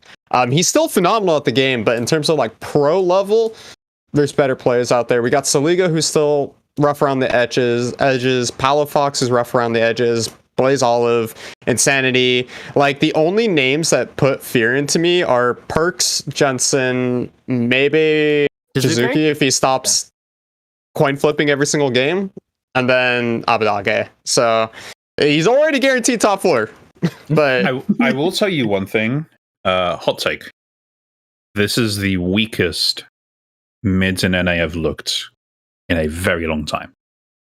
The only strong mid in NA, granted I know he's EU, is Perks. And I don't really want to compare him to, like, you don't compare him to Showmaker, you compare them to who's in your league. Mm-hmm. With the exception of probably Jensen. Yeah. Abbedagge, should he settle in well, there's a lot of variables there. I don't really see anyone else kind of saying, hey, we have strong mids. We have good top laners here. We have some very good top laners. Junglers, if Blabber would like to show up, are okay. Supports aren't bad here either. AD carries are a mixed bag. Mid looks really weak for NA right now. Which is weird to say, considering mid has been one of our better roles. It's the highest import role. Almost every mid laner is an import, other than Pope. Pope is the only. Well, let's see how long that lasts. Blaze Olive is native talent, I think. Is he? Okay. Power of Evil isn't. Power of Evil is European. He's German. Yeah. Pobelter is. So it's Insanity, Palafox, and Soligo? Soligo, well, I guess Soligo's technically host, isn't he? Yeah, I believe so. I guess you just call him NA Tanner from there. Yeah, I think this is the year where, yes, and I know it's kind of just turned into a meme where NA doesn't do well on international events. I genuinely think that this is the year when all NA teams just go 0-6. I don't see them. Unless, NA LCS suddenly becomes really competitive. C9, if they performed anything that they did now, they won't get out of groups. TL is really the only team I have hope for, expecting them to get in. And then should 100 Thieves or TSM or any other team you throw in there, let's say EG. None of those teams look like they're going to be good for play-ins. No. When they look at who else EU can send, when they look at some of the emerging regions, if Vietnam is able to attend, like, these are going to be some good teams. I really don't think NA is going to do well. I hope I'm wrong. I want to see NA do well. Don't worry, Nemo. Season 2022 will be a wild card region. You know what? No. You know what's going to happen, right? I've said this for 6 months now. NA is going to bomb at Worlds. Import rule restrictions will be lifted. Actually, I need to look up something. Oh no. I don't like it as he says that. As I say that, he says I need to look up something. That's always a problem. I just want to know where a particular person has gone and where he's currently residing. Actually, you know what? I'm hopping on the hype train. 100 Thieves wins Worlds. What the? Wait, what?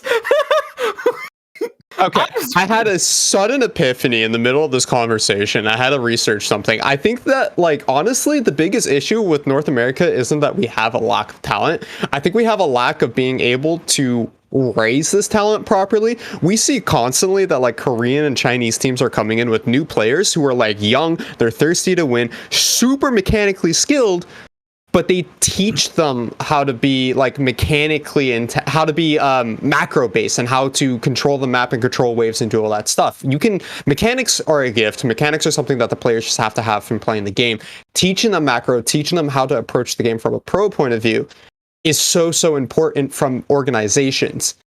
And so I looked up where Reaper went, and Reaper just got picked up by 100 Thieves in April last month. So alongside Abbedagge, I think that Reaper, who's honestly the biggest reason I think Cloud9 has been so successful in previous international tournaments, and why they've always been the team that goes to internationals and does well, is because the coaching staff there was really good. And I'm a huge fan of Reaper because he's always been the kind of the backbone of Cloud9, even when they're changing out rosters and they still perform. It's because of that coaching staff. So now that he's on 100 Thieves, it inclines me to believe that he's going to make 100 Thieves a very, very competitive team.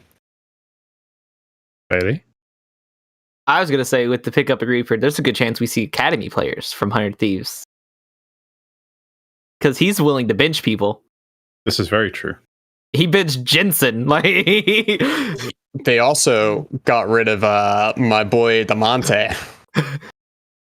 I'm a little sad for Damonte. I do wish that he got picked up by another team.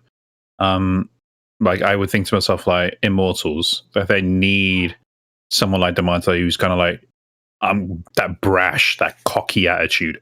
Someone who's not afraid to say, okay, if I imp my lane off, that's fine. At least I've done something, versus just passively just taking it, like just being beaten over and over again. I will tag on to what you said, Aaron, with one more thing though. I think that is part of the problem with NA. I think the bigger problem is that NA, as with many of the things in North American culture, when they see competition, they either make a meme out of it or they back away from the challenge. And in most sports around the world, you're pushed to say it doesn't matter if there's competition, you have to push harder. In NA, look at our solo queue as a whole. People don't play solo queue to get better.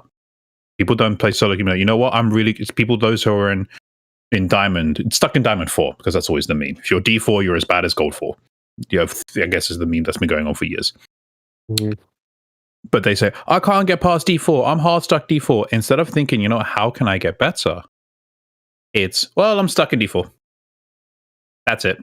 I feel like I'm being personally called out at platform. You're not in D4, so therefore you are not being called out here. I can confirm we have a host of for fun players. I definitely didn't have a first time Lee Sin in my game last night. But he was like, this champ's fun. Let me play him in ranked. I'm like, oh well, damn. Well, it comes down to the point though. Like NA has no backbone. There is no backbone here. If your backs are put up against the wall, look at teams like Fnatic who did it a few years ago. Guys went 0-4 in group stage, rally back hard. That's showing character. NA doesn't do that. We might not be good at League of Legends, but we make killer memes. Yeah, and you get to the airport real bloody quick, don't you? I mean, that's part of the issue, though, is that everybody memes NA so hard. So it's like, it's not even necessarily a lack of backbone. Maybe it's more just self-fulfilling prophecy. We shit on NA players so hard, and we tell NA that they can't win anything. So yeah, teams are going to go in with low hopes, because that's what happens when you're constantly facing negative stimuli. Everyone's telling you can't do it, you can't do it. Mm-hmm. That's why I liked Damonte and was hoping that Damonte would still be on a team here, is because exactly like you said, we need somebody with that level of confidence that's just so unbreakable that he doesn't care what you put up against them. And I think that's why Perkz was humbled by that. Perkz was hella humbled by that. He's humbled, but I hope that he still comes into Summer Split with his attitude that he's the best mid laner. Like, he'll be an 80 carry by next year. NA, but in the world, because that's what you need. You need somebody who's that confident. That's why I love Doublelift and look up to Doublelift as one of my favorite pro players of all time. He just doesn't care. Like, he's always going to talk trash, and that's just how he is. He thinks he's the best, and therefore he is the best. Perkz will be an 80 carry next year. I had a theory that Doublelift retired because he knew Perkz was coming over to NA. But then when he found out that Perkz was going mid lane, he was like, oh, I want my spot back. But TSM said, no, thank you. He retired because Bjergsen left. Yes, that's also pro. He wanted to ride Bjergsen's coattails and ride off into this whatever sunset he had left. Okay, so with that, we know that I'll still rant on this. till the day comes to an end, the import rule will be changed at the end of this year. That we're going to see some massive, massive changes if NA doesn't do well. Because the owners are pushing for it. The owners want success. Yeah. I want NA to do well. Don't get me wrong. Would I love to see C9 win Worlds? Hell yeah, I would. Watching them win the Boston Major for, what was it, CSGO. That was brilliant. Right? That was so much hype behind it. Every NA fan was crazy about them. Doesn't matter what team you supported. You got behind C9. Where I feel like they are going to learn to stumble, though, is if, let's say, they lift the import rule, someone like Pay by Steve just goes out and buys everyone, all imports. Mm-hmm. Let's say they win Worlds. Who cares for Liquid? There's no identity to the team. But they won't care because they want to win Worlds. As long as Doggo does well, I'm fine. Oh, Gala boy. That is the lad. Speaking of, another segue. Right into our next topic for the evening. 80 carries, MSI. Why is Doggo not as good as Gala? What? Gala showed he can play Kalista. That's it. I mean, Kalista is one of the hardest 80 carries to learn, though. I mean, Doggo showed he can play Kalista too, but he can also show he can play I other can play Kalista as well by clicking the champion and pressing lock. Not Kalista, Kai'Sa. God damn it. He showed he can play Kai'Sa very well. Well, Gala's known for his Kai'Sa, but so is Doggo. You can't. It's apples to apples. Which one's better? Well, Gala showed he could play Kai'Sa. Doggo showed he could play like 780 carries the same way he plays Kai'Sa. Yeah, but Gala is to RNG what Uzi was. Wrong. Did you see Gala's that a new breed. Gala. RNG needs Gala.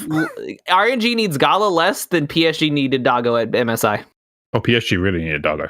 PSG really needed Doggo. I guarantee you could put almost any 80 carry from China on RNG. They probably still perform just as well. Nope. I hard disagree with that. I hard disagree. I think Gala's insanely good as an 80 carry, and that the only reason that he's not being given the praise is because you're hyper-focused with PSG and because he's trying to fill in the shoes of Uzi. So Gala's just getting screwed because he's facing down double bad narratives of filling in God 80 carry shoes alongside having to deal with a rookie 80 carry who performed really well in a tournament, so nobody's giving him the praise he deserves. I'll tell you who's not getting as much praise as Damwon. Ghost entered every game. Ghost and Beryl's their support, right? Correct me if I'm wrong. Yes, it's Ghost and Beryl. It was funny when I heard, I think I heard Freak say it, or it was Freak or LS. It was off stream when they said, "Well, you know, you're in real trouble when you let Ghost and Beryl get first blood bot lane." Because let's be honest, they were a terrible bot lane. Do they stay for Korea Summer? Does Damwon come back and say, "Hey, we got a new bot lane"? I wouldn't be surprised, but I doubt it'll happen. You think they'll just stick with the same squad coming up for Worlds? Probably. I don't see much change happening. But if they do it, I mean, you know, I guarantee they can afford Doggo though, and anything is better than Ghost. Enough of your bloody Doggo! I swear down. Hey, I will ride this Doggo train into the sunset like what you do in the evening, Sunshine, is off on your own time and your own well-being. Okay, let's keep that off stream. Like I did Gadget last year when he played fucking Twitch. Language. This is a PG stream. My bad. Bailey. When he played Twitch,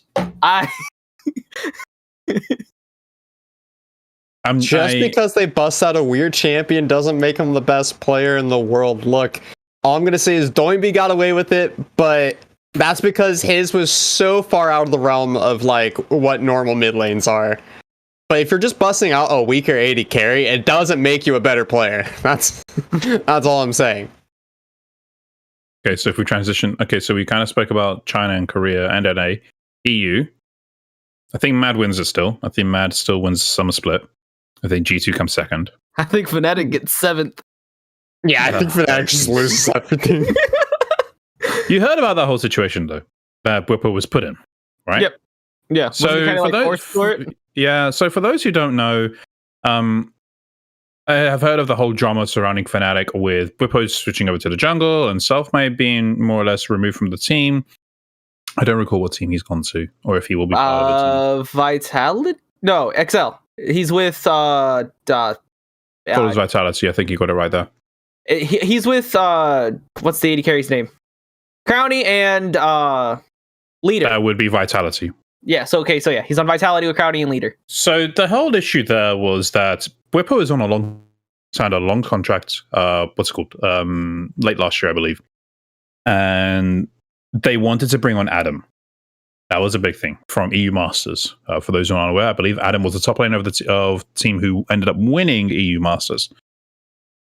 Hashtag supports our amateur scene. Anyway, they bought him out. They wanted to put him in top lane, and they said to Whippo, "Well, you have a decision to make. You can either play in jungle or we release you." Now, Whippo is put in a very, very, with a lack of better respect, very crappy position. Do you put yourself in jungle and kick out a teammate, or do you leave yourself and potentially see yourself without a team? I think all of us would have done the same thing as like, hey, I don't like it, but my well-being is more important than anyone else's. I'm going to go into jungle. However, from rumblings that have come out from EU, there was talk how Selfmade was not particularly popular within the Fnatic squad. Now, with saying that, to my knowledge, Niski is still the mid laner for Fnatic. Yep. Febiven is also part of their, is one of their substitute. He's on their quote-unquote reserve or academy team. How does Fnatic do? I think is do they get to playoffs? They've never not made playoffs. They have always made playoffs. Oh. If they I don't think they make playoffs. Oh, wait. We have to think about this also, though. Because Schalke isn't going to make playoffs. Schalke's not a thing anymore. Yeah, Schalke died. So they... Abadage is gone. Gilius is no longer there. It's it's the same team. I don't know who their mid laner is, but they got Kyrie instead of Gilly. Mm-hmm. So there's no Schalke. So in theory, there's probably 4 worse teams than Fnatic. So they get in by just the skin of their teeth if they do. I really hope they do well, but I don't think they'll get to Worlds. And to crack a cold one out. If I need to pour one out for the boys for that one, but anyway. So we're in agreement that we think Mad, G2, Rogue from EU kind of go through? Yeah. If G2 doesn't get through, I'd be shocked. Like they if come G2 doesn't get one through, or two. Reckles is getting benched. I'm calling it now. Reckles goes to China. I guarantee he's probably gotten offers. Oh, he's expressed interest about going to China in the past. I wouldn't be surprised if he's gotten offers and he just didn't go through with it. Yeah. He's got a very large fan base in China as well. You know who's also gotten offers from China, though? Young Buck. It's coach. I think the cultural difference would be too big for that for a coach. Yeah. Well, as much as I would like to see someone from the West go over to China or Korea and do well, he had a short stint in Korea, to my knowledge, which I don't recall how that went. But at the same time, it's like it's different bringing someone from Korea or China to NA or EU. I wouldn't say EU. I would just say straight NA. Versus sending people from the West out there, especially in management. Management's a very, very big difference. If you import a coach like Repud, NA already has a large Asian influence, so it's much easier, just as a society, for us to be able to accept influences that come from a coach. Whereas in places like China and Korea, there's not a large Western, let alone European influence as far as culture goes. A lot of things are going to be very different. A lot of things are going to be very weird. Players will be alienated, which is part of the reason why I feel like Yamada kind of just didn't do well. He also wasn't really given the best team.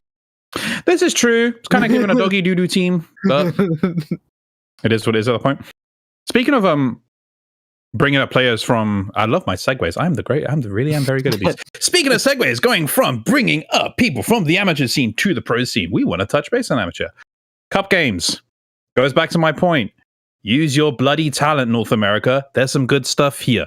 Even though some of you big orgs, I'm shouting you out TSM, I'm shouting you out EG, you lot done doggy doo-doo because AoE came out and wrecked your teams. Well, they're 1-1, but yes. Well, they 1-1, but they're still top of their tables. We've seen what's been going on in Cup. Aaron, I know you had a few thoughts as to what's going on, particularly quite excited for a couple teams and a couple games coming up, right? I'm super excited for the Group B games that are coming up here because it's going to be Resolve versus 100 Thieves next, which is the only like potential tiebreaker here.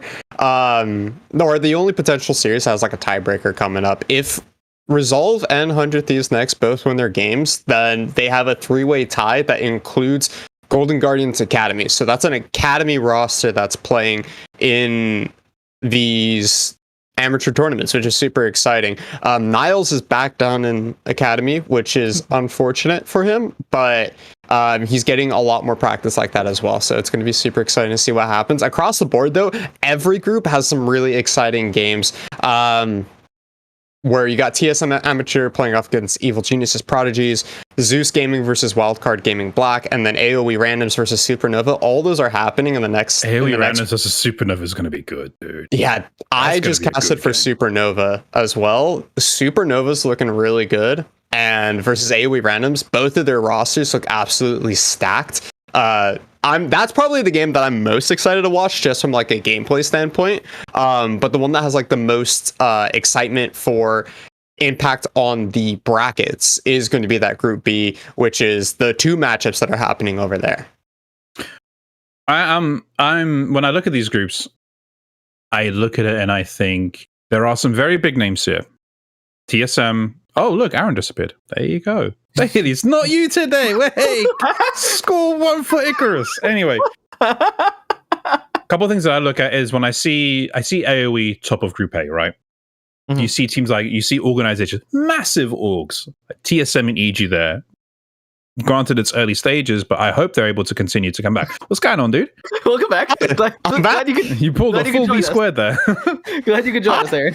Where'd my camera go? I don't know. You look at Group B, and yes, it's Golden Guardians who top it, but it's their academy team. This is not their amateur team. This is very, very different. If Resolve top that group, dude, what are these orgs doing when it comes to saying, yes, we're heavily supporting our growing and emerging talent? With all due respect, Sunshine, you're not really doing bloody hell, are you? Look at Group C. C9, I think it's a given. C9 generally does quite well with talent, helping them grow, helping them develop. It's something that we've known that they've had for a while. So it's really hard to really bash on them there. Group D, Supernova. Radiance, I'm a little disappointed at because I know Radiance is backed by High and the long-standing he's had there. I would be expecting a wee bit more. Not bashing him, but I would love to see a team another all do better there amateur-wise. Group D is where I would want there to be more competitive games because these are teams where it's like, hey, they're all amateur. Like, kind of stick your chest out. Say, out of all these amateur teams, we are really, really good. We deserve to go up against C9. I really hope Golden Guardians doesn't go out, and I really hope AoE continues to smash their group, mate. I really want to see these guys do well. I just want to see these orgs kind of just be shown the way you're doing it is wrong. We do it better here in amateur. Kind of teaching you guys how to do it. You can learn a few things by coming down here. I'll tell you what, though, Niles, we're going to kick him right back up to LCS. Hopefully.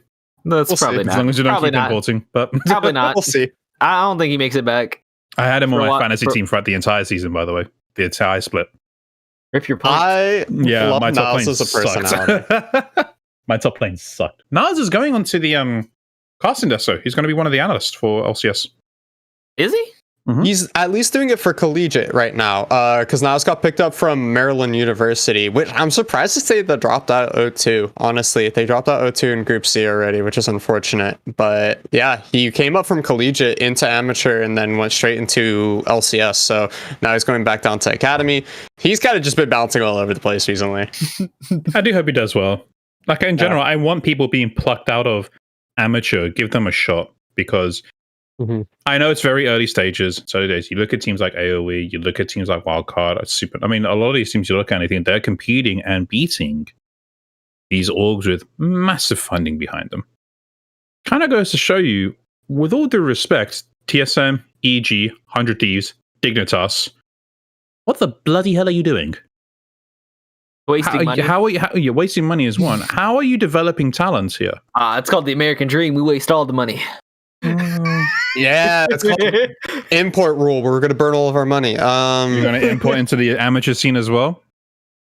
I wouldn't doubt it anytime soon. I mean, what do you think happens to the washed up imports that they do bring over? I mean, Someday was an academy, what, 2 years I don't ago? think that's a good idea. Wasn't Someday an academy 2 years ago? Was he? Yeah, because they played Fake God because they needed Ryu in the mid lane. Oh, this is true. No, Ryoma they only couldn't did that handle it. because of the, what's it called? The import rule, though. Lift the import rule. You don't have to worry about that, even though he's a resident now. Who finishes top side of these groups, though? Do you think it stays the top 4 right now? Well, for sure, I think the top 3 that aren't Group B stay there. Yeah? You think AoE, C9, and Wildcard? Yeah. I think that all 3 of those teams absolutely win their groups. Please tell me you think Resolve wins Group B. Oh, I want a tiebreaker so bad. I'm a fan of tiebreakers. I love watching them. I love Resolve because there's so many names on there that I recognize. PCL, Pycake Lord, APA, always plan ahead, Fnatic. Fnatic was supposed to be like one of the #1 prospects for jungle in one of the scouting grounds a few years back. So these are all like really big names. I'm so hoping that Resolve wins Group B. I think it would be really good for the amateur scene. You could watch it. You can watch some of the games right here on Excellence. Shameless plug, but there you go. I think hope this kind of draws attention, say, from these top orgs. Hey, there's some good players here. You just need to figure out how to use them. Just throw your money at smart people instead of the same people you've been throwing at for years. Yeah. Yeah.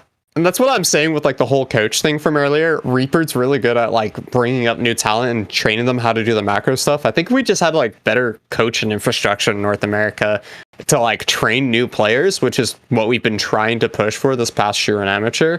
Then we're going to start seeing the growth that we really need for new players and North American teams actually performing well. I think I agree with that. I would want to make sure that the players that do come through from academy, they get the right experience when they end up going into when they come from amateur, hopefully have the right experience going up into academy and potentially the LCS. I want to see people like Niles who prove themselves within the amateur scene, who do well in collegiate, potentially do well in academy as well, kind of push and say, hey, I'm here, I want to make my mark. I just hope it doesn't get, as much as I hope it doesn't, I'm sure it will, it doesn't get overrun by imports. Much as I love imports coming in and trying to make NA look good, with all due respect, it's not been quite bloody working. Maybe it's worth kind of doing the same philosophy that Mad and Rogue does. You're kind of flip-flopping there, Nemo, with you want no import rules so NA does well, and then you want no import rules so we play...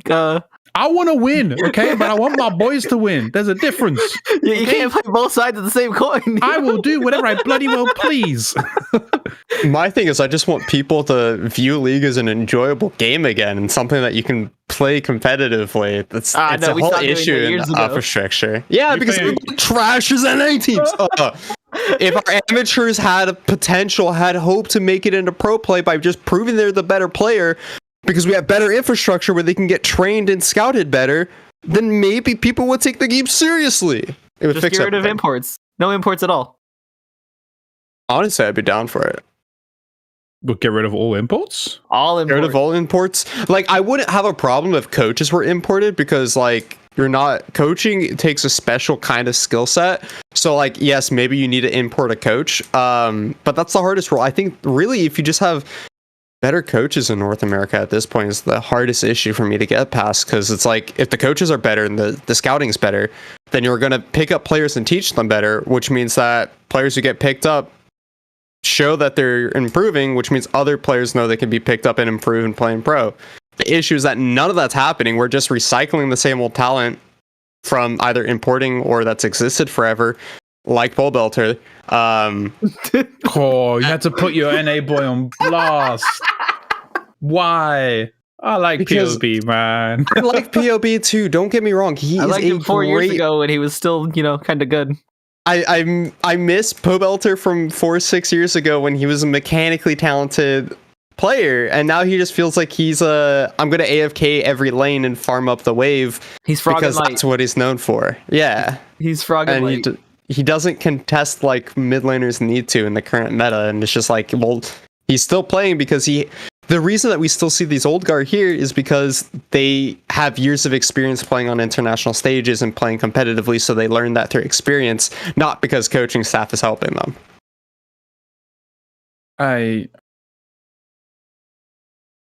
I just want NA to do well, dude. Same. Get rid of the import rule. Import old school SKT. Win worlds. There we go. Does TSM Marin will even probably play do- this game anymore? Huh? Does Marin even play this game anymore? I haven't heard Marin's name in years, but I think last I heard he was on his mandatory leave. that probably makes sense then as to why we haven't Peanut heard still from him yet. exists too. Wolf. Peanut went on. Yeah, Peanut's still there. Wolf is retired. Wolf Yeah. retired this year, didn't he? Or Correct. last year? Excuse me, no, this year. Pretty sure it was this year.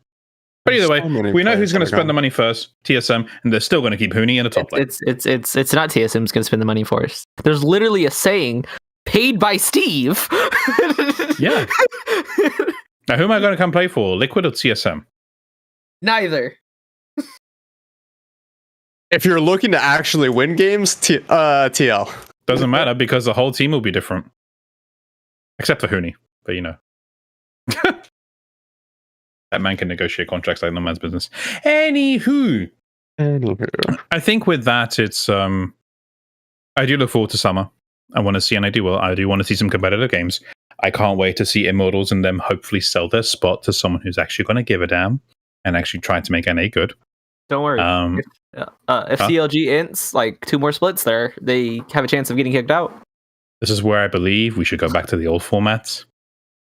Bring relegation back. I would love relegation tournaments Oh, again. no one said this a few years ago. Oh, but I don't want to I see mean, my own I enjoy what? Oh, wait. You're I talking. loved relegation. Are you kidding me? Wait, you're talking to somebody who enjoys playing League of Legends at night when all of the toxic players are on. I want to see people fight for their life. I think it's needed. I think we need to go back to relegation. This whole franchising thing, it just doesn't work. It didn't work for it didn't work for Overwatch. It's not going to work here. Exactly. It's not going to work here. Overwatch is dying.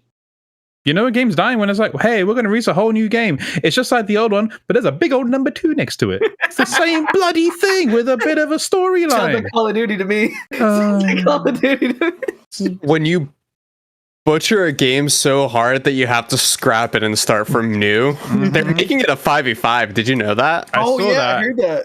And they're making, I think they're finally getting rid of roll lock, but they're making it so you can only have like 1 tank or something like that. I don't know what it is. The issue with the game is that you could have way too many tanks with that were getting just perma healed. Yep. I really hope we don't turn into Overwatch. I like this game too much. Let's be honest, we're all kind of addicted to it. But anyway. Any extra things to add on to that, lads? Anything else you want to chat about? Or we kind of know we're heading into summer knowing, you know what? We know NA is going to bite the dirt. And we're looking forward to it. Who speedruns faster? Team Liquid, 100 Thieves, or SoundCloud 9? You want my honest answer? Yeah. TL. Ooh. I think if all 3 teams go to Worlds and 100 Thieves gets into groups, TL would be the one to 06 it faster? eat dirt the hardest. I don't know. I think if all 3 teams get into groups, the only team that doesn't go 0-6 is Cloud9. 100 Thieves won't win. Not with that team. Unless Reaper pulls his miracle out. But, you know. It's Reaper. Which actually may happen, but... damn, Reaper's the X factor there. Good point you brought up, Aaron. Yeah, I think he's insane. I would like to see a talent improvement across the entirety of 100 Thieves other than Abadage, but keep Huhi there. Keep Huhi there. Huhi's done all right. Huhi's done all right. No, we need an actual support player. He's going to tell me Afromu. Huhi's pretty spicy. He is spicy, but I think we it's time we go grab a rookie support and rookie. This is NA fam. We don't do none of that. We buy people. You got a good player there? Shut up and take my money. All right, Core JJ. I know 100 Thieves is enough money for that. I'm wondering how I feel about FBI though. Wasn't he supposed to be like the newest, hottest upcoming AD carry like just a couple years ago? And then he just smacked up Doublelift. Yeah, he played well. Yeah, he smacked on Doublelift when he was on Golden Guardians, in playoffs, I believe. Yeah, and that's and where the Mooney whole like meme. 2v2'd Bio Doublelift like 6 games straight. Jeez. Yeah, and that's where the whole memes, like, you know, the whole FBI open up. Those memes kind of resurfaced because of him until they got washed down by That's right. TSM, I think it was. And Doublelift would get tilted because Who was it? I think it was Impact would always make that joke anytime they played against him, and Double was tired of getting smacked around and hearing that joke. I think it's something to look forward to. Summer is going to be fun. Hopefully, we start getting people back into the audience as well. We get to see some crowds. That's something everyone will look forward to. I know a lot of us will end up traveling there as well to be able to watch the games. We going to Worlds this year, boys? Oh, China. In China again? It's in China. It's in China. Let's see to China first. I think that's going to be the first and foremost final. But I think of that, I think we'll cap it off there. Cheers everyone for tuning in. Don't forget to give us a follow. Follow us at B Squared on Twitter, IcarusGG Twitter, MorpheusLDN on Twitter. Same handles for Twitch as well. We stream most evenings. We always shout out with the Excellency crew as well. We're always chilling in the Excellency Discord. So jump in, come in, say hi. You usually find myself there throughout the day, as long as with Dunzy and a couple other people as well. Come in, say hi, get to know faces. Let's chat. Let's play some games. But along with that, though, I hope everyone has a lovely evening. Stay safe this weekend. If you're in NA, please don't tilt off the face of the earth this weekend, and be safe. Enjoy yourselves. If you're around the rest of the world, though, have a lovely weekend. And cheers. See ya.